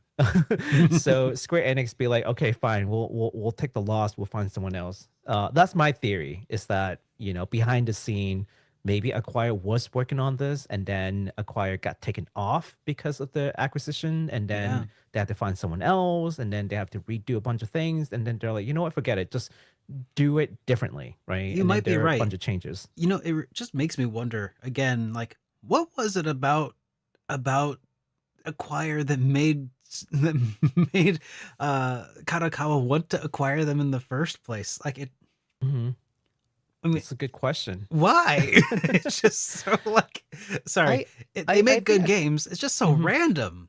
Yeah, it sure is. I feel like Acquire just has, a lot of different kind of talents. They're a very malleable developer. So I would, if I were investing in a company, they're actually prime for investment because they're so malleable. They're so Maybe that's adaptable. it. Maybe it's Yeah. not that Kadokawa went looking for them. Maybe they went looking for a buyer. Because no, Acquire was owned by someone else before, so it would have been Okay. that group that decided to sell. Okay. So yeah. But regardless, yeah. So I think that's the more interesting part to me, is seeing that Acquire is in fact not part of the development team. So that answers a couple of questions that we have, and potentially why there was such a delay and we didn't hear anything, because they had nothing. It was kind of up in the air, and there might be contractual reasons why they couldn't really talk about the things, or there might be some kind of repercussion, or loss of goodwill or credibility for one reason or another. They Sure. couldn't talk about it, and it makes sense why they wouldn't if this was the case. So it kind I of follow. Yeah. explains things a little bit. So there you go. That answers a lot. It does. All right. Well, I think you got this next one here. Yes. All right. The next one here is something that I doubt anyone saw coming. I mean, boy, if you thought like DQ 1 and 2, I mean DQ 1 and 2, at least we thought like, well, if you're making 3, you're gonna make 1 and 2. This game, no one saw coming. Don't lie. None of y'all saw this coming. And this game is from NISA, where they announced that they'll be releasing a sequel to Phantom Brave. Phantom Brave, by the way, a game that came out on 2004. They're finally releasing a sequel 20 years later called Phantom Brave: The Lost Hero. This is a tactical RPG that follows the series protagonist, Marona, who has the power to converse with phantoms and to summon them onto the battlefield. Let's take a look at that trailer. All right. Oh boy, I am stoked about this because I loved Phantom Brave back in the days. I never got to play it. This is Verona, So, a young woman I mean, who it was on can PSP, communicate with phantoms. I think, and it was also PS2. Yes, Yeah. PS2 and Wii. Her on a Yeah. journey to save her friend Ash. And I never did play it. I didn't expect this at all. I'm like, Phantom Brave? What? Are they doing another like remaster? No, this is new story and everything. So, does this look like the combat is all the same? A little bit. So like, here's how it works, right? Manoa will be not Manoa. Manora would be Marona. The girl's Thank you. name is Marona. Marona Okay. would be summoned first into the battlefield, or she would appear first always, and because she's the only human. And what she would do is she would affix phantoms onto objects and then summon them onto the battlefield. And then they would then be able to fight on their turns, and it would basically be just like the Skya a little bit. The cool thing about this game, though, is that it doesn't operate on a grid system, but rather... I noticed that. Like, you Yeah, had that circle that it's a was around a circle. person, and it would like Yeah. shrink as you would walk around, Yeah, so it's a indicating where you radius. could move to based off of. Yes. And that's Yes. super interesting. Mm-hmm. And even their attacks is based on radius.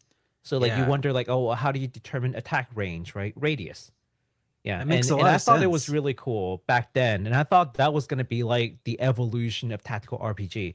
And not many games has really taken advantage of that like radius concept. Like they've Did- always gone back to grid, I feel like like either square or like hexagon, but grids. did Rabbids, Mario and Rabbids use that kind of system?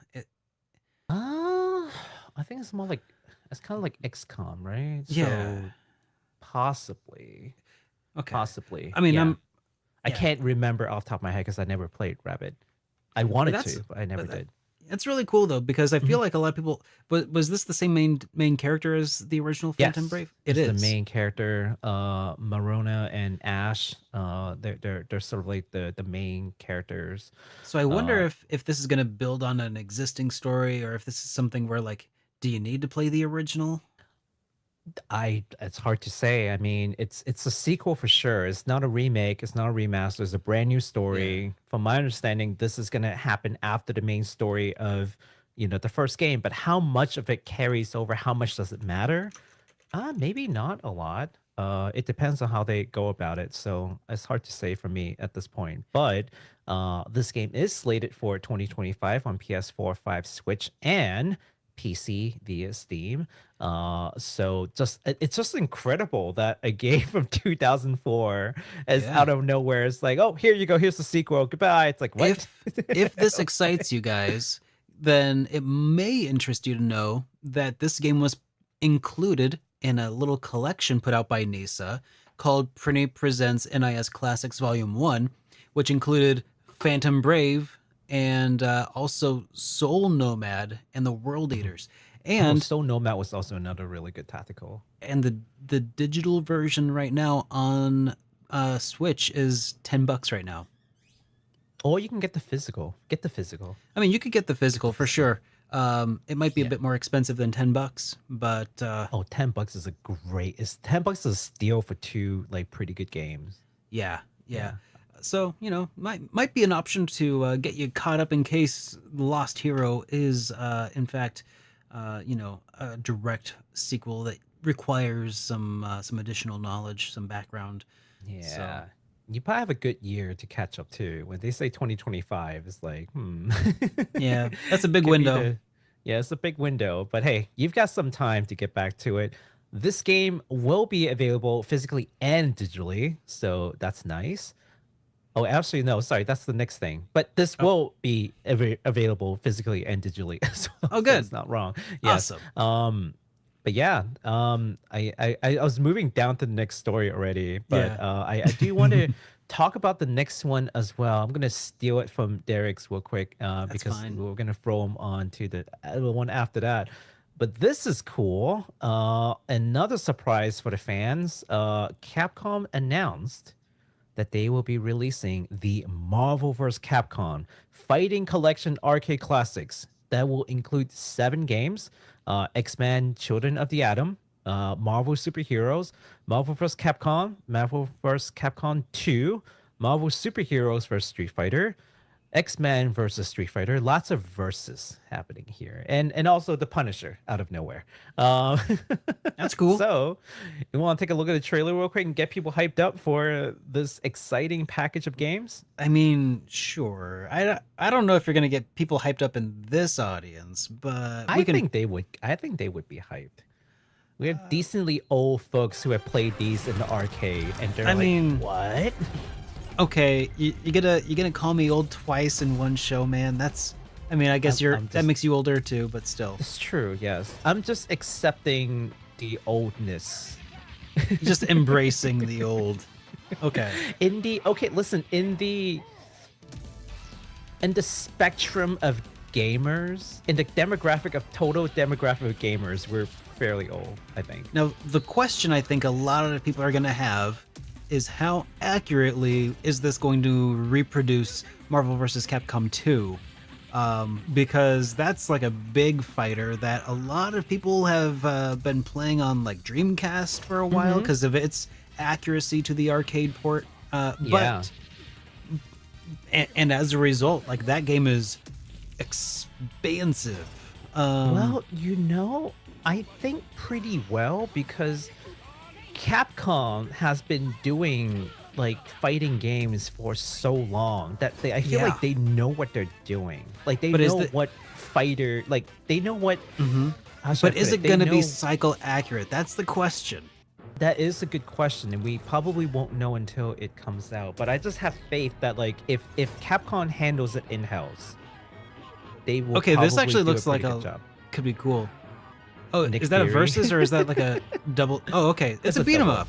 Yeah, it's a beat 'em I up. like beat 'em ups. Yeah. That's probably going to be the one that I would play the most because I'm not much of a fighting game guy. Me neither, but it's just mean- nostalgic, man. This is bringing me back to the arcade days. I mean, of so- course, I can of course do a Hadouken. You know, I too can do a pretty good Hadouken. Oh, look at those hitbox. Oh, snap. Ooh, what?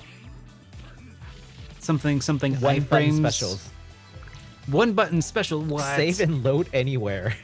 You can quick save. What? Here's how you save scum. Okay. I mean, necessary. Okay. So they're lowering the barriers for people like me. Yeah, basically. They are making the game substantially easier for folks to come in, which is nice. It's I'm not important to mad at me. it. Yeah, because you can always turn it off. You don't want to do it. Sure, sure. Yeah. The match, like the net code and everything. I feel like Capcom at this point has perfected the net code. I was Like, gonna say, had they've got so to. many. Yeah, they've had so many. Like the net code, the networking, the matching. I feel like they've already perfected that. They have no excuse to mess that up. But the question is, will the one button presses for combos work online? Or is it going to be That's a like good divided up question. into different like, rule classes and That's a such? good question. I That's a guess good we'll question. just have to find out eventually. But I feel like if you are good at fighting game, the one button thing Probably not won't gonna matter. is not even enough of a handicap. Like play against some really good people. You can one button all you want. You're still Mm-hmm. gonna lose. Like you don't know your hitbox, you don't know how to pressure, you don't know how to you don't know these techniques. you don't Like, even know your iframes. yeah. Yeah. It doesn't even matter. You're still gonna get your butt kicked in there. It's true. So, It's true. anyways, this is coming out sometime in 2025 on PS4, Switch, PC, and Steam. On Steam, and the game will be available physically and digitally. And that was the reason why I wanted to make it a point, is because the previous game is kind of obvious, but this one feels like it could be like a digital only title, but no, not so. If you are into collecting these games, the physical edition will be available, which is a very welcoming thing to hear. And Capcom, good job, Capcom, because again, people who will buy this game will probably want it as a physical thing for exactly the reason that you were just talking about earlier. Like having a definitive physical thing that you can just keep with you, and you can play for years and years to come, just like the Dreamcast version. But now you have like a definitive thing for like the more modern console, which is fantastic. Which brings me to another point that I wanted to talk about. So I did watch this video very recently, and by recently I mean like this morning, from Film Theory. One of the spin-off of like Game Theory, yada yada. Yeah. And they were talking about how Disney spent years dismantling X-Men because Because of Sony's. no, not Sony. Sony only owned Spider-Man. Oh. No, it's Fox. Fox. That's right. Fox. Yeah. So Disney spent years trying to kill off X-Men. And that's why for the longest time we didn't see X-Men anything.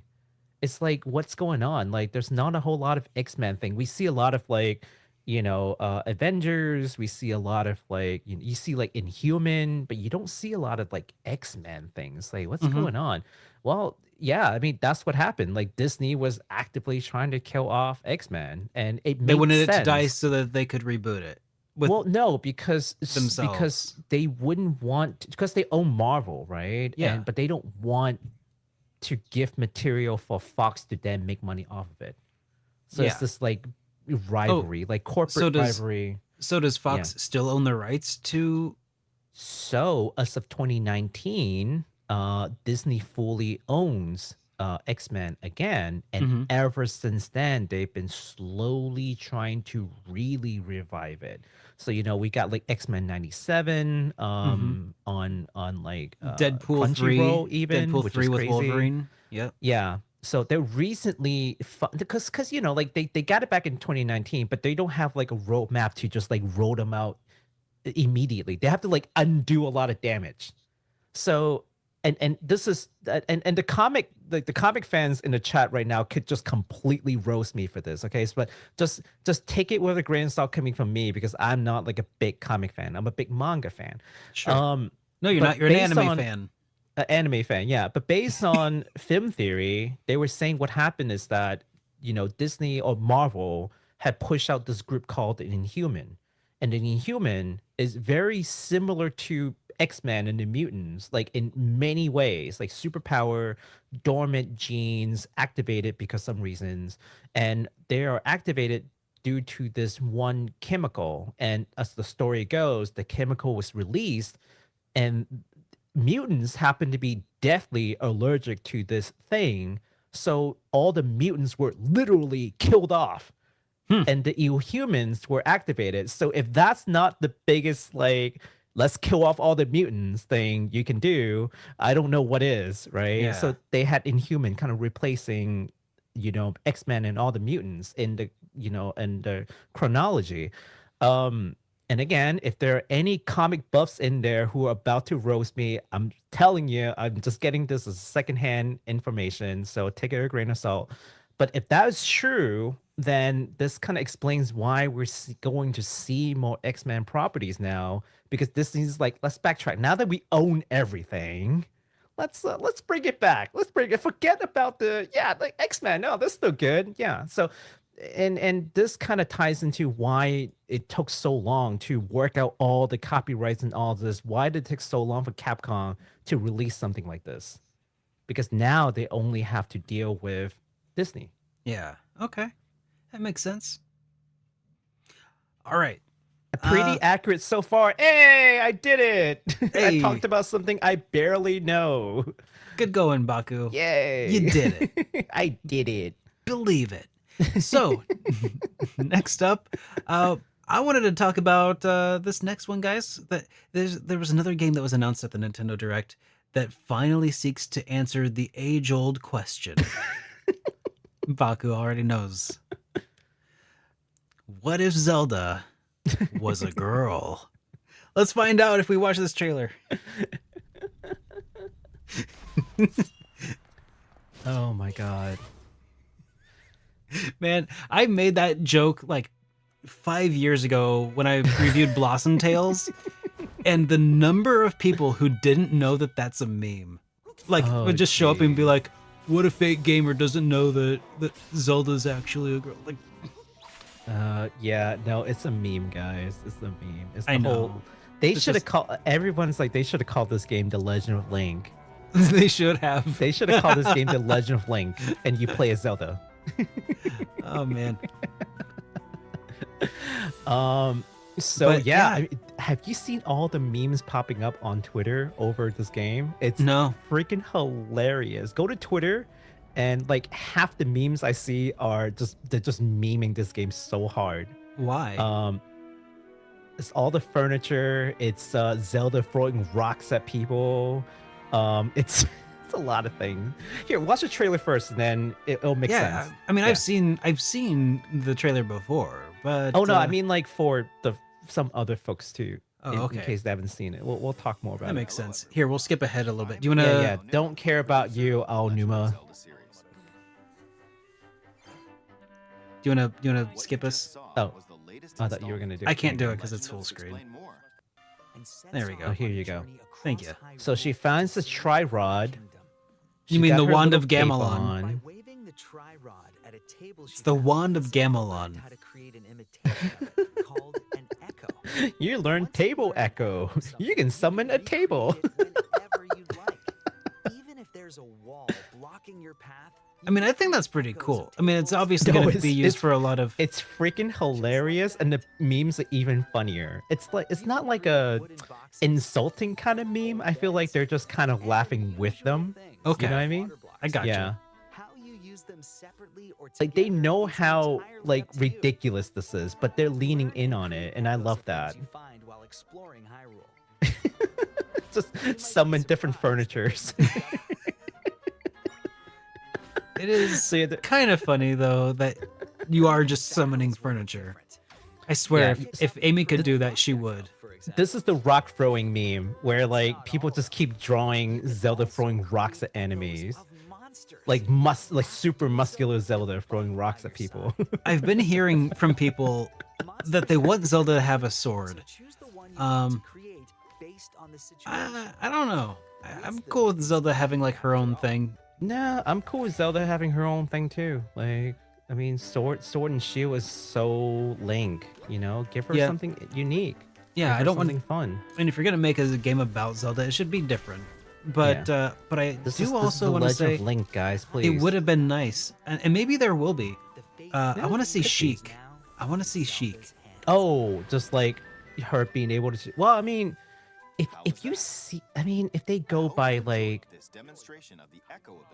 what is it, like Smash kind of abilities for her, then she wouldn't be using a sword anyway. I mean, she can use magic. That's like her whole thing. Yeah. So that looked like she can transform between like a physical attacker and a. That looked like Donkey Kong Jr. there cool. for a sec. So okay, so there's this one game called oh, I forgot. It's called oh,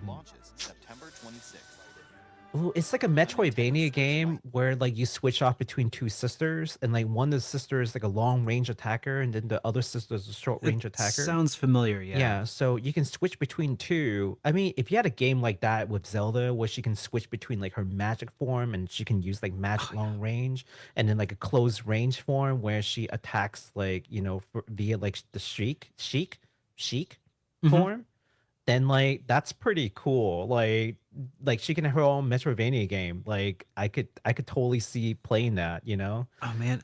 Honestly, like I said it during JRPG Weekly Update, but my dream Zelda game featuring Zelda would just be an alternate path through Ocarina of Time where you play as Zelda, you know, shortly after, like maybe you have this journey that starts shortly after you send Link off on his quest, and then you gotta escape, and then you gotta learn how to be, you know, what do they call them? They're not all just called Sheik, but there was Impa. They were part of whatever clan.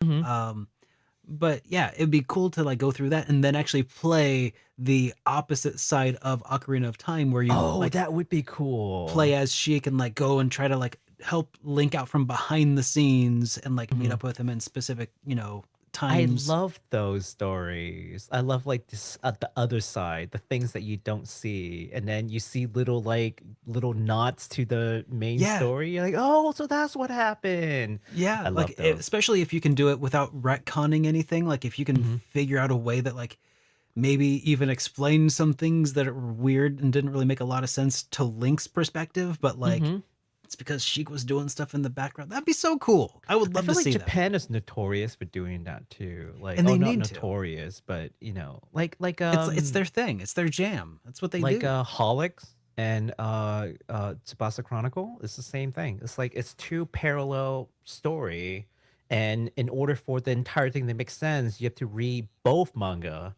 and they're both by Clamp. Right. So it's kind of like that where you see like behind the scene, like on the one storyline, you see behind the scene of something that wouldn't make sense from if you just read the other one only, and vice versa. That was like a pretty cool project that they had in like the 2000s, which I still absolutely adore. So yeah, oh no, I'm with you. If they did that, I'm so in.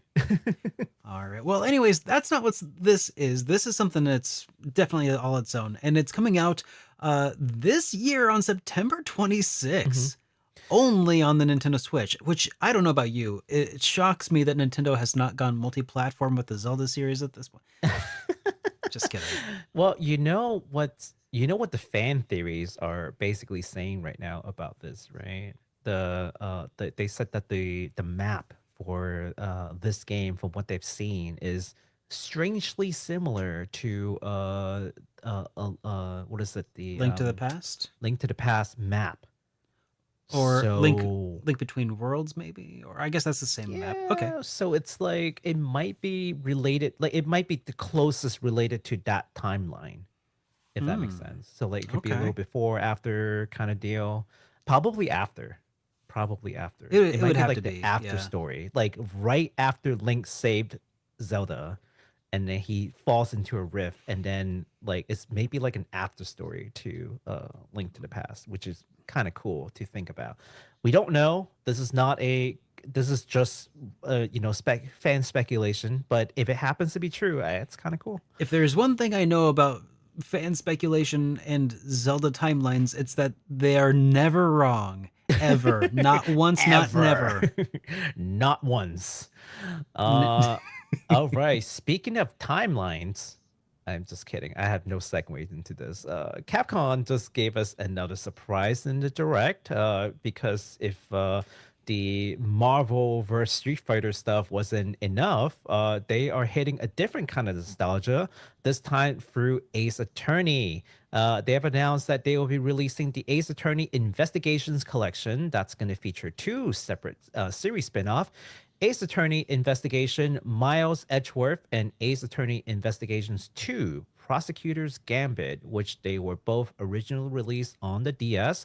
And as the name imply, rather than Phoenix Wright, you will be playing as Miles Edgeworth, which is sort of like the series like rival to Phoenix Wright. But yeah, so you'll be playing as like the rival character, which is pretty cool. Okay, you want to check this out? Yeah, let's check it out. Yeah, and Capcom, I feel like Capcom is like pretty known to do this, where like, you have Mega Man and then they'll release a game based on like Zero. Or what's the other guy's name? Base? I don't know. Is Mega Man is Base, right? Maybe, I don't know. The black one from You're like asking me the wrong question. Yeah, no, it's from the not the X series. Zero's from the X series. I mean like the regular one. I have no idea. Mega Man. Yeah, and I feel like they're pretty good about like releasing these side stories based on like someone says it's the Bass. antagonist. It is It's Bass. Bass. I think it. Yeah. I'm joking. It's probably Bass. It's probably Bass. Yeah, because Mega Man's name in Japanese is it's Rockman. Uh-huh. And guess what's his like little sidekick is Roll. So it's rock and roll, and then there's bass. Yes. Or it's Bass for Lance Bass. Forte. Yeah. Okay, but for real, this game. Yeah, I mean this is completely just this is just like super awesome for all the Ace Attorney fans out there. You're finally getting all the games. Mm-hmm. My question though is, will this feature Larry Butts? Possibly. I don't know. I haven't played. I mean, I wouldn't be surprised if they make like a little cameo. I'm just saying he is the most important character in the series. So this game is going to feature more point and clicks, and more importantly, the second game actually never got released in the West, I think. So this is actually the first time the second game is even available at all in the West. So not so fast. I was about to switch away. Not so fast. No, it's just a bonus. Okay. Pre-order bonus, yada yada. Yeah, so this is coming out on September 6th. On PS4, Switch, and PC. I bet you a lot of people are going to get this on the Switch. It just feels like a pretty good game to play on the Switch. And also the Steam Deck. Yeah, the game will be available again, both physically and digitally. Something that, the diehard fans is going to probably want a physical edition. So just know that. Be on the lookout for it. All right. Well, this next one here comes to us from Tukyo Games. The developer behind the recent sleeper hit Master Detective Archives is partnering with Aniplex to bring us another title geared towards the Danganronpa fans called The 100 Line Last Defense Academy. And this time with some tactical RPG gameplay. Yes. And I believe that it actually has I believe it actually has one of the developers, the main dude behind Danganronpa, at the helm, if I'm not mistaken. It does. So for folks who may not have kept up with, and I certainly haven't, so this is fairly new to me, Tukyo Games is actually started by the creators of Danganronpa and Zero Escape series. Oh, They kind okay. of left Spike Chunsoft and they started their own thing. So this is not like a imitation. Oh, they are trying to copy Danganronpa. It's like no. The people who made Danganronpa and Zero Escape started their own studio called 2Kyo, and this is Okay. by 2Kyo. 2Kyo, by the way, is a play on word on Tokyo, and Kyo also means like bad or like mean. So like it's like, yes, this is really mean. Oh, like, they're too bad. I yeah, noticed. like they're bad, you know, like kind of deal. I don't know. They're trying to be cool. They're Just too let bad. the nerds be cool. They're so chuny. Yeah, Kyo is like mean and like, you know, it's hard to explain. It's hard to explain. Abrasive. Kind of. I don't know. It's a little what's the word? What's the right word for this? It's a little edgy. Edgy. Yeah.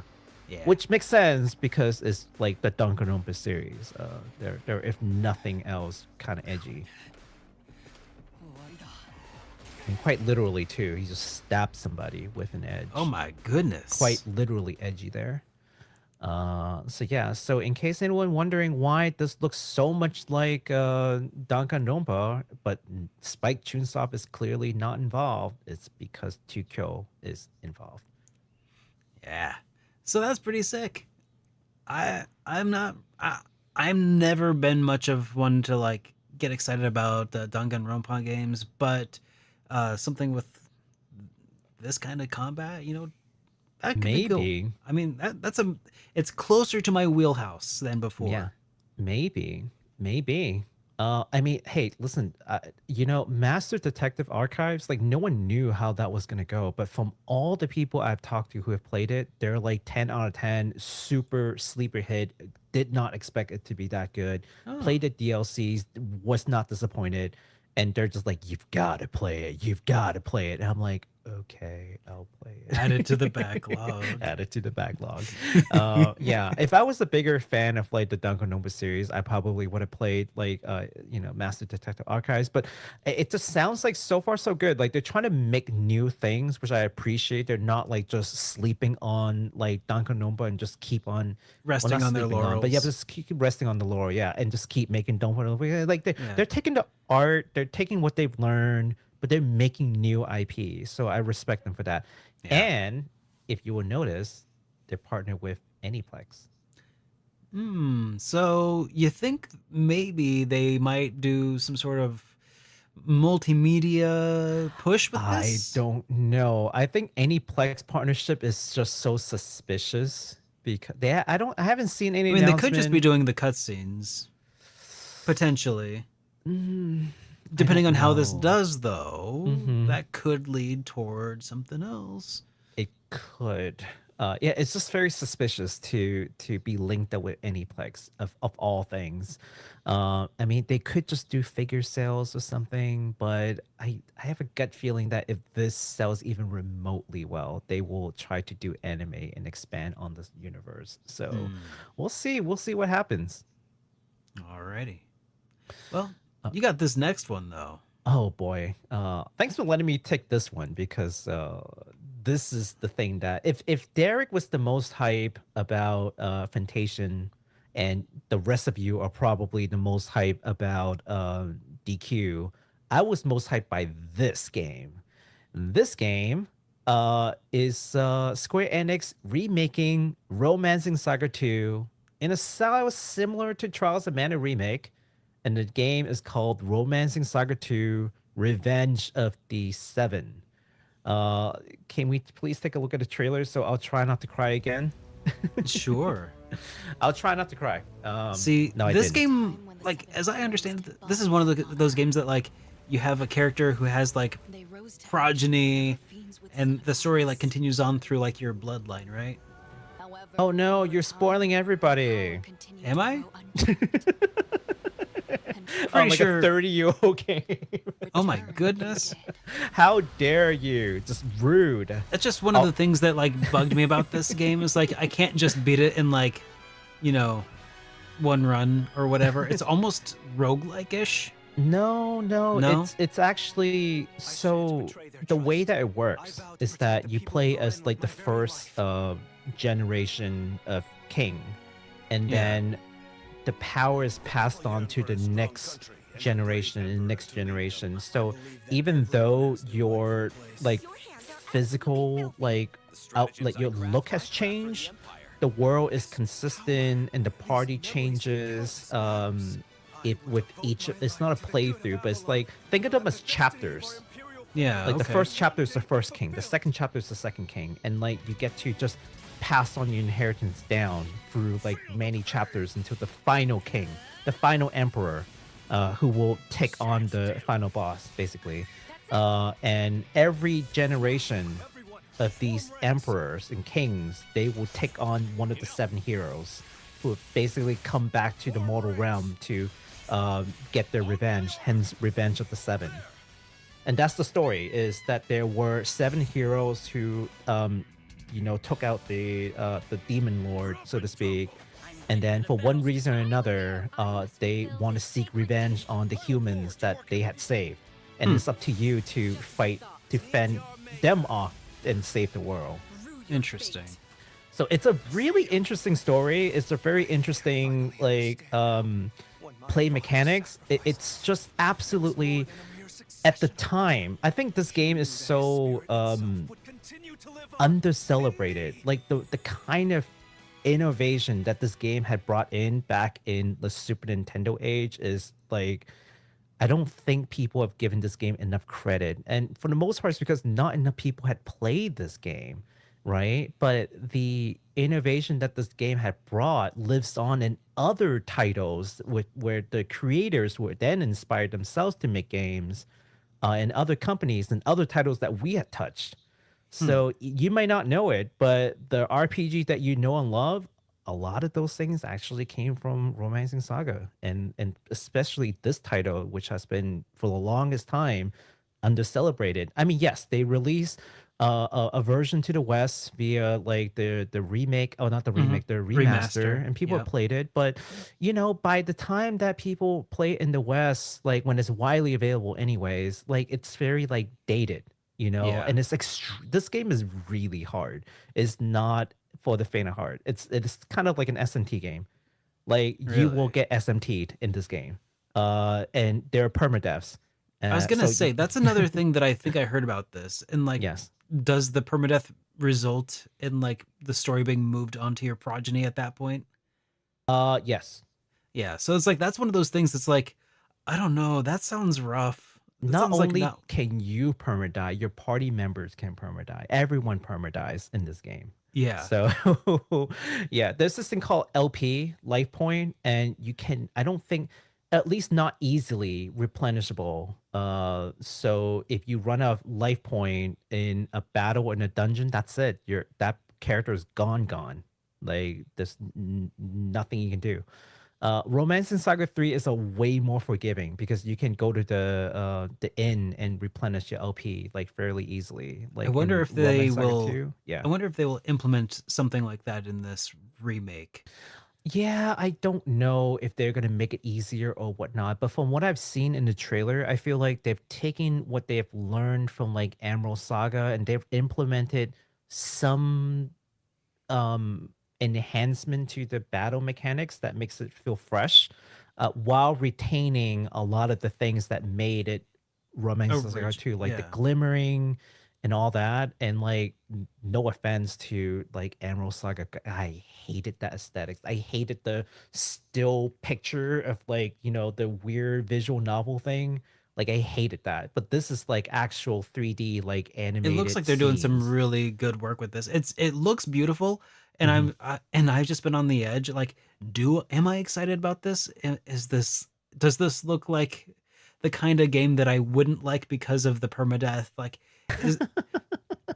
I don't know. I'm just gonna need to wait on the sidelines and see what it comes to, I guess, in the end. I think it's a worthwhile play for you, especially because you like dabbling into like the retro game. This could be a good way to experiencing without go full in with like the old like 2D version. Yeah. So if nothing else, just experience the game and just be like, okay, so this was a game that was made in the 90s.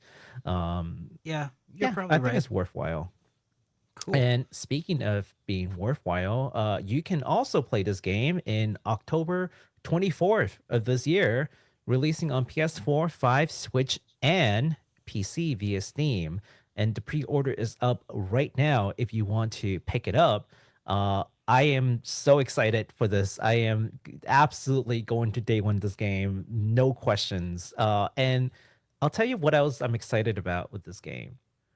Because they're willing to do this, and if this is part of Square Enix's new strategy, because we talked about Square Enix's new strategy, Quite a this is bit, one of yeah. the game that made the cut.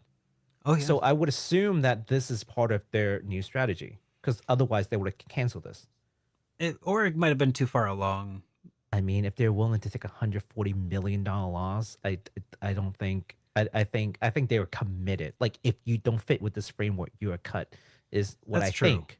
So I could assume, I mean, you could be right. It could be just too far along and they just couldn't cancel it. But presuming that they were like actually had the resolve to like really stick to this new plan and this passes, then that also means that if this sells well, I can see Romancing Saga 3 being done in this style. And it happens to be my favorite Saga game of all time. So I'm just like finger crossed, like please sell well and also do RS3. Thank you.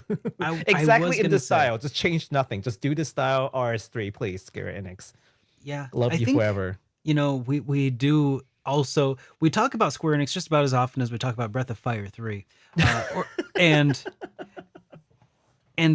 I think that you're right. What we can say so far from this Nintendo Direct is that Square Enix had a good showing at this yeah. Nintendo Direct. And Pretty strong showing. you know, and that includes the Fantasian remake. So Yeah.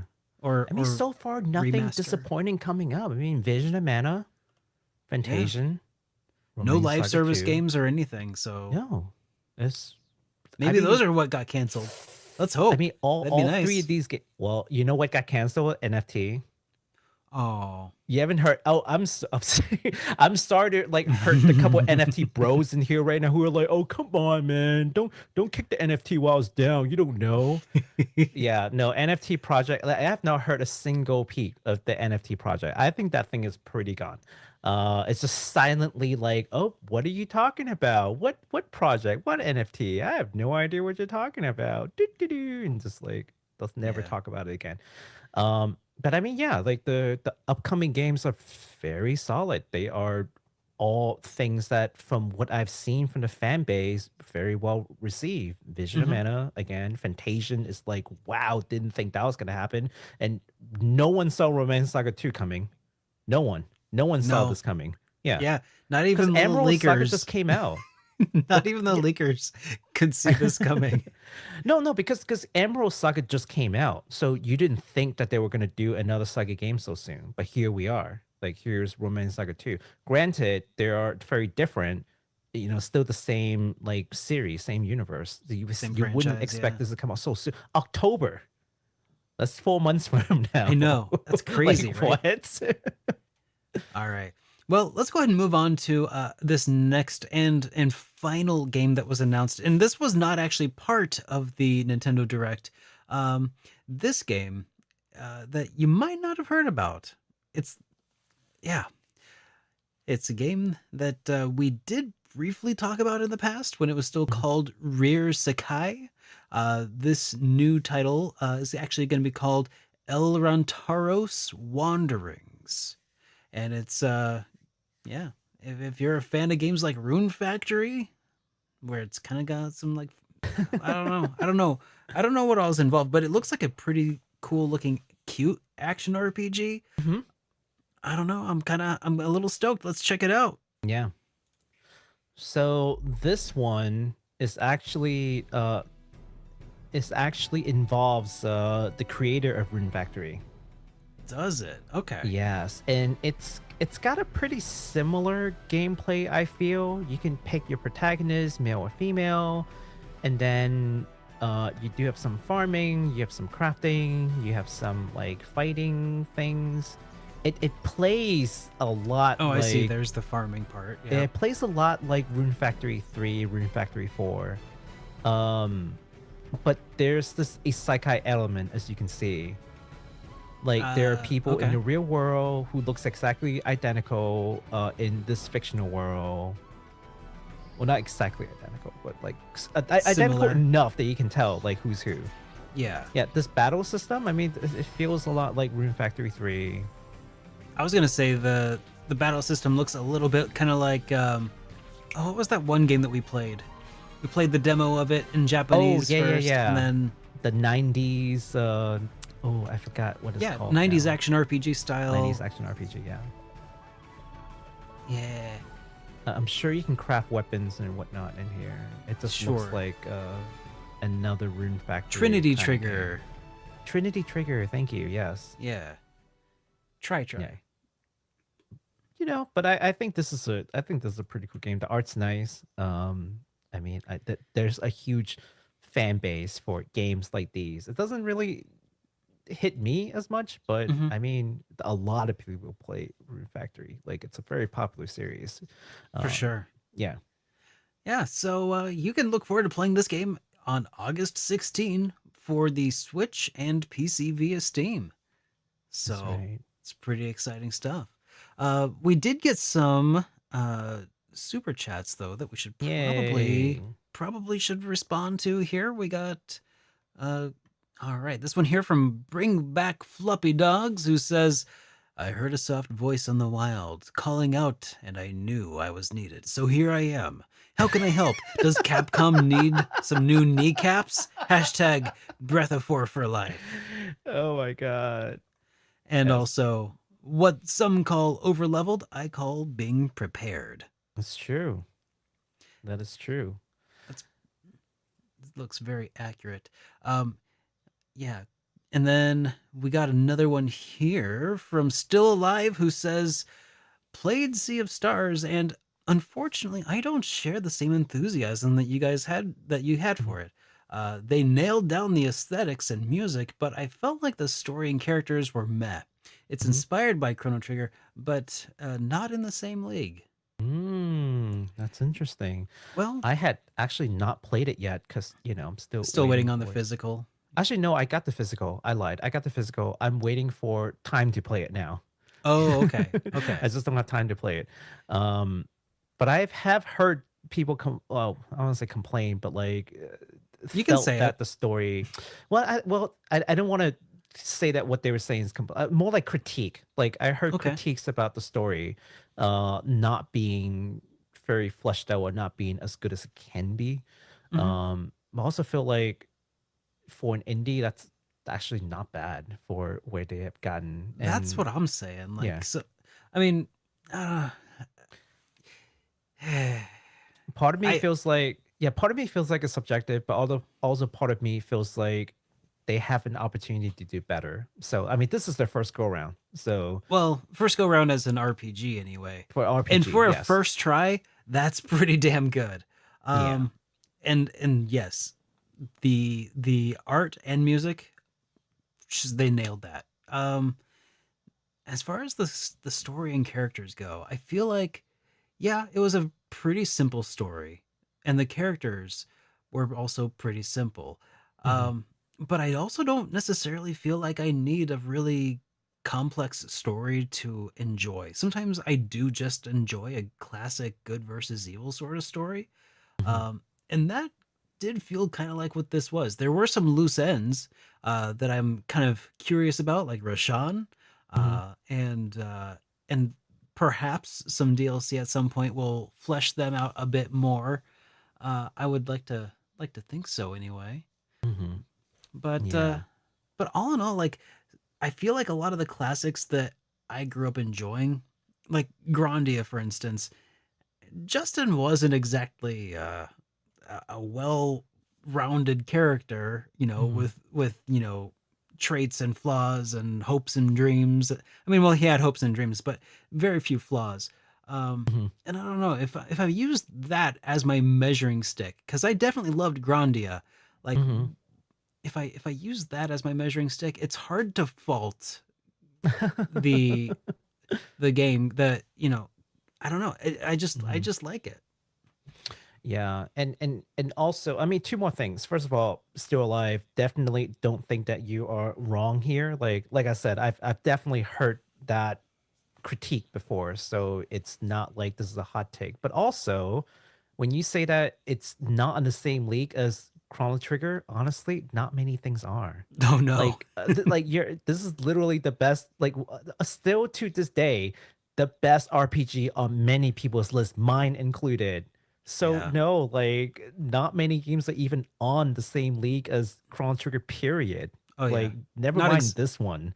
not you know? not exactly a fair measuring stick. Yeah. Yeah, kind of a high bar. But but if you compare that game to like the grand scheme of like the RPGs out there, like on an aggregate, it's a good one still. So I guess there's that.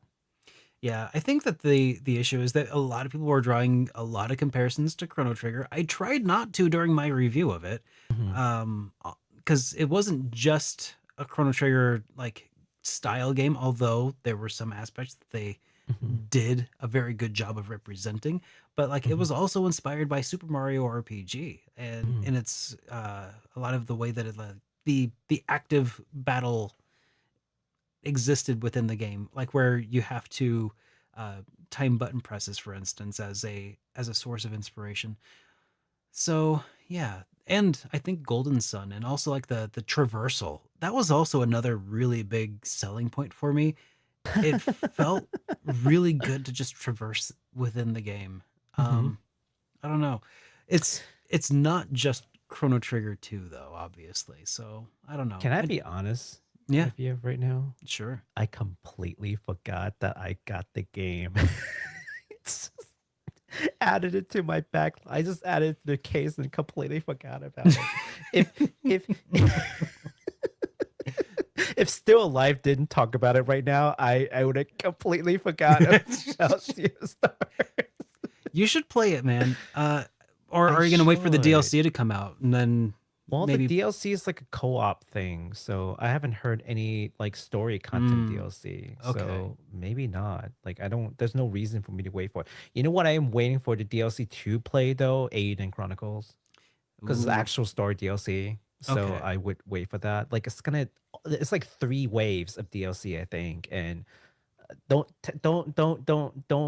take my words for it because I can't remember. But I think the last DLC comes out around like December, so I might just play towards the end of the year when all the DLC comes out. Yeah, don't yeah, just go look it up if you are truly curious when the DLCs will come out. But I just vaguely remember that it's like towards the end of the year, like December time. So when I come back from Asia, I will be playing that. Yeah, I'm going to Oh, Asia for like 3 weeks in December. It's gonna be awesome. awesome. Well, I hope you Yeah, enjoy it, man. yeah, Um, man. Now we also got another one here from Fluppy who says Fantasian physicals are up for pre-order on PlayAsia. Oh, Now that doesn't always necessarily mean that it's going to exist, though. they can just cancel on you. Yeah, I think they've done this before where they've taken pre-orders for stuff that never got a physical release. I don't remember specific instances off the top of my head, but I remember at one point I was like, "Oh yeah, we should talk about this. It's got pre-ordered up on PlayAsia," and then like we didn't because it's a hit and miss kind of history with that. So Let me look. Let me look. if they have like key art and stuff for it, then maybe. But Let if me it's like, look at this. okay, Yeah, no pre-order at Square Enix, so I would not believe the I would not believe the. I'll take it with a grain of salt with the PlayAsia one because Square Enix, they typically will, if you can pre-order, they typically will release it at their storefront like pretty quickly. okay, Before other outlets would, like all right. officially. So hype So responsibly, but we will let you know if we find out that there are, in fact, physical options. I wouldn't be surprised though. Like, but yeah, I wouldn't be surprised, but I'm just saying it's not at the Square Enix store yet. I see Romancing Saga 2. I see DQ 3. I see Vision of Mana. But those are it. Those are the 3 latest pre-order, other than Dawn Trail, which is FF14. Jeez. So yeah, So as soon as that becomes available, we will let everyone know. I just read this from Eagle Knight, who says, supporting the show tonight with my own personal news. I finally beat Cold Steel 4, 162 hours plus in your first run. Oh boy, that's I feel that, man. yikes. Ooh, hundreds. Ugh. Dude, God. I think I put an equal amount of time into that. It was, I mean, you got to do everything. If you're playing all 4 of them, you got to do it all, right? But I feel for you. I don't think I'm going to touch Cold Steel. I think it is not feasible. You for might me be to able touch to Cold skip it and go to Trails Through Daybreak. Maybe. I may do that, or maybe I'll just play. I mean, maybe I'll just play Reverie and just like ignore CS4. No. Like No. don't No. even. I mean, No? Reverie is the ending of Cold Steel 4. Basically CS5. Yeah. And I think it's also got Lloyd and the crew from Trails from Zero and Trails to Azure. Right. So I would play Crossbell and then just play Reverie. Okay, you might be And- able to. I don't know. No. I don't I'm know. being shamed right now by chat. But I mean, just be forewarned. Falcom fans will come for you if you do skip any I of them. always use East as my shield. Whenever Falcon fans come at me, I'm like East, and then they're like, oh, okay, oh, they have to put the pitchforks away, like begrudgingly, because I have the East shield. And then if that doesn't work, I show them my like original East 1 and 2 copy and be like, bam, way before you were a Falcon fan, and they're like, put the pitchforks away. Now that I've thrown my secret out there. It's your gamer I can't card. tell you how many times that has worked. And people are shaming me like, how could you not play the Trails game? They're so good. Oh, it's because I haven't finished my East games. And they're like, okay, fine. Understandable. Yeah. Well, all right. That's fun, but that's a whole barrel of monkeys and cans of worms to talk about some other day. So 600 hours probably, if you want to go through like Crow Steel and Reverie, is like probably close to 600 hours. but you're game being maybe- conservative. Yeah, being conservative. Yeah, I game maybe 4 hours a day. So you do the math of how many days it would take. If I game every single day, you know what? Cold Steel is basically what's that anime? Cold Steel is basically One Piece. at Yeah. this point. I mean, all Yeah. of Trails is basically one Trails piece. is One Piece. Yeah. I mean, you're not wrong. All right, guys. But I think that about does it for tonight's show. I hope you enjoyed it. If you did, if you could drop us a like on whatever podcasting platform of choice you happen to enjoy, we'd really appreciate it. Until then, guys, again, we will not be here next week, most That's right. likely, unless we do something weird, streaming from a bar in Pennsylvania, but I doubt that. So I don't know. We'll see. We'll see. We'll see. So I do want to say 2 things before we sign off today. First is I was reading chat like every now and then. I saw a lot of people saying, "Hey, love the show today, love the podcast. Thank you so much for your support." I mean, I just saw like random like chatter that came in. Yeah. So I couldn't catch the name, but I'll go back and look at it later. But thank you so much for the kind words. But the other thing is, I did see some questions that like flew in, and we don't necessarily catch the questions in chat as we're doing the show. So if you'd like to repeat those questions, or if you have anything new, leave in the comments. We'll get back to you. Or in the comment section. Yeah, or you could also leave us a voicemail. No, That's better another yet. option. Wanna give You them can the leave us a phone number voicemail again? at 785-337-3805. Down here. Right Yeah. down there. Get that number. All right. Have a great night, everybody. We'll see you in the next one.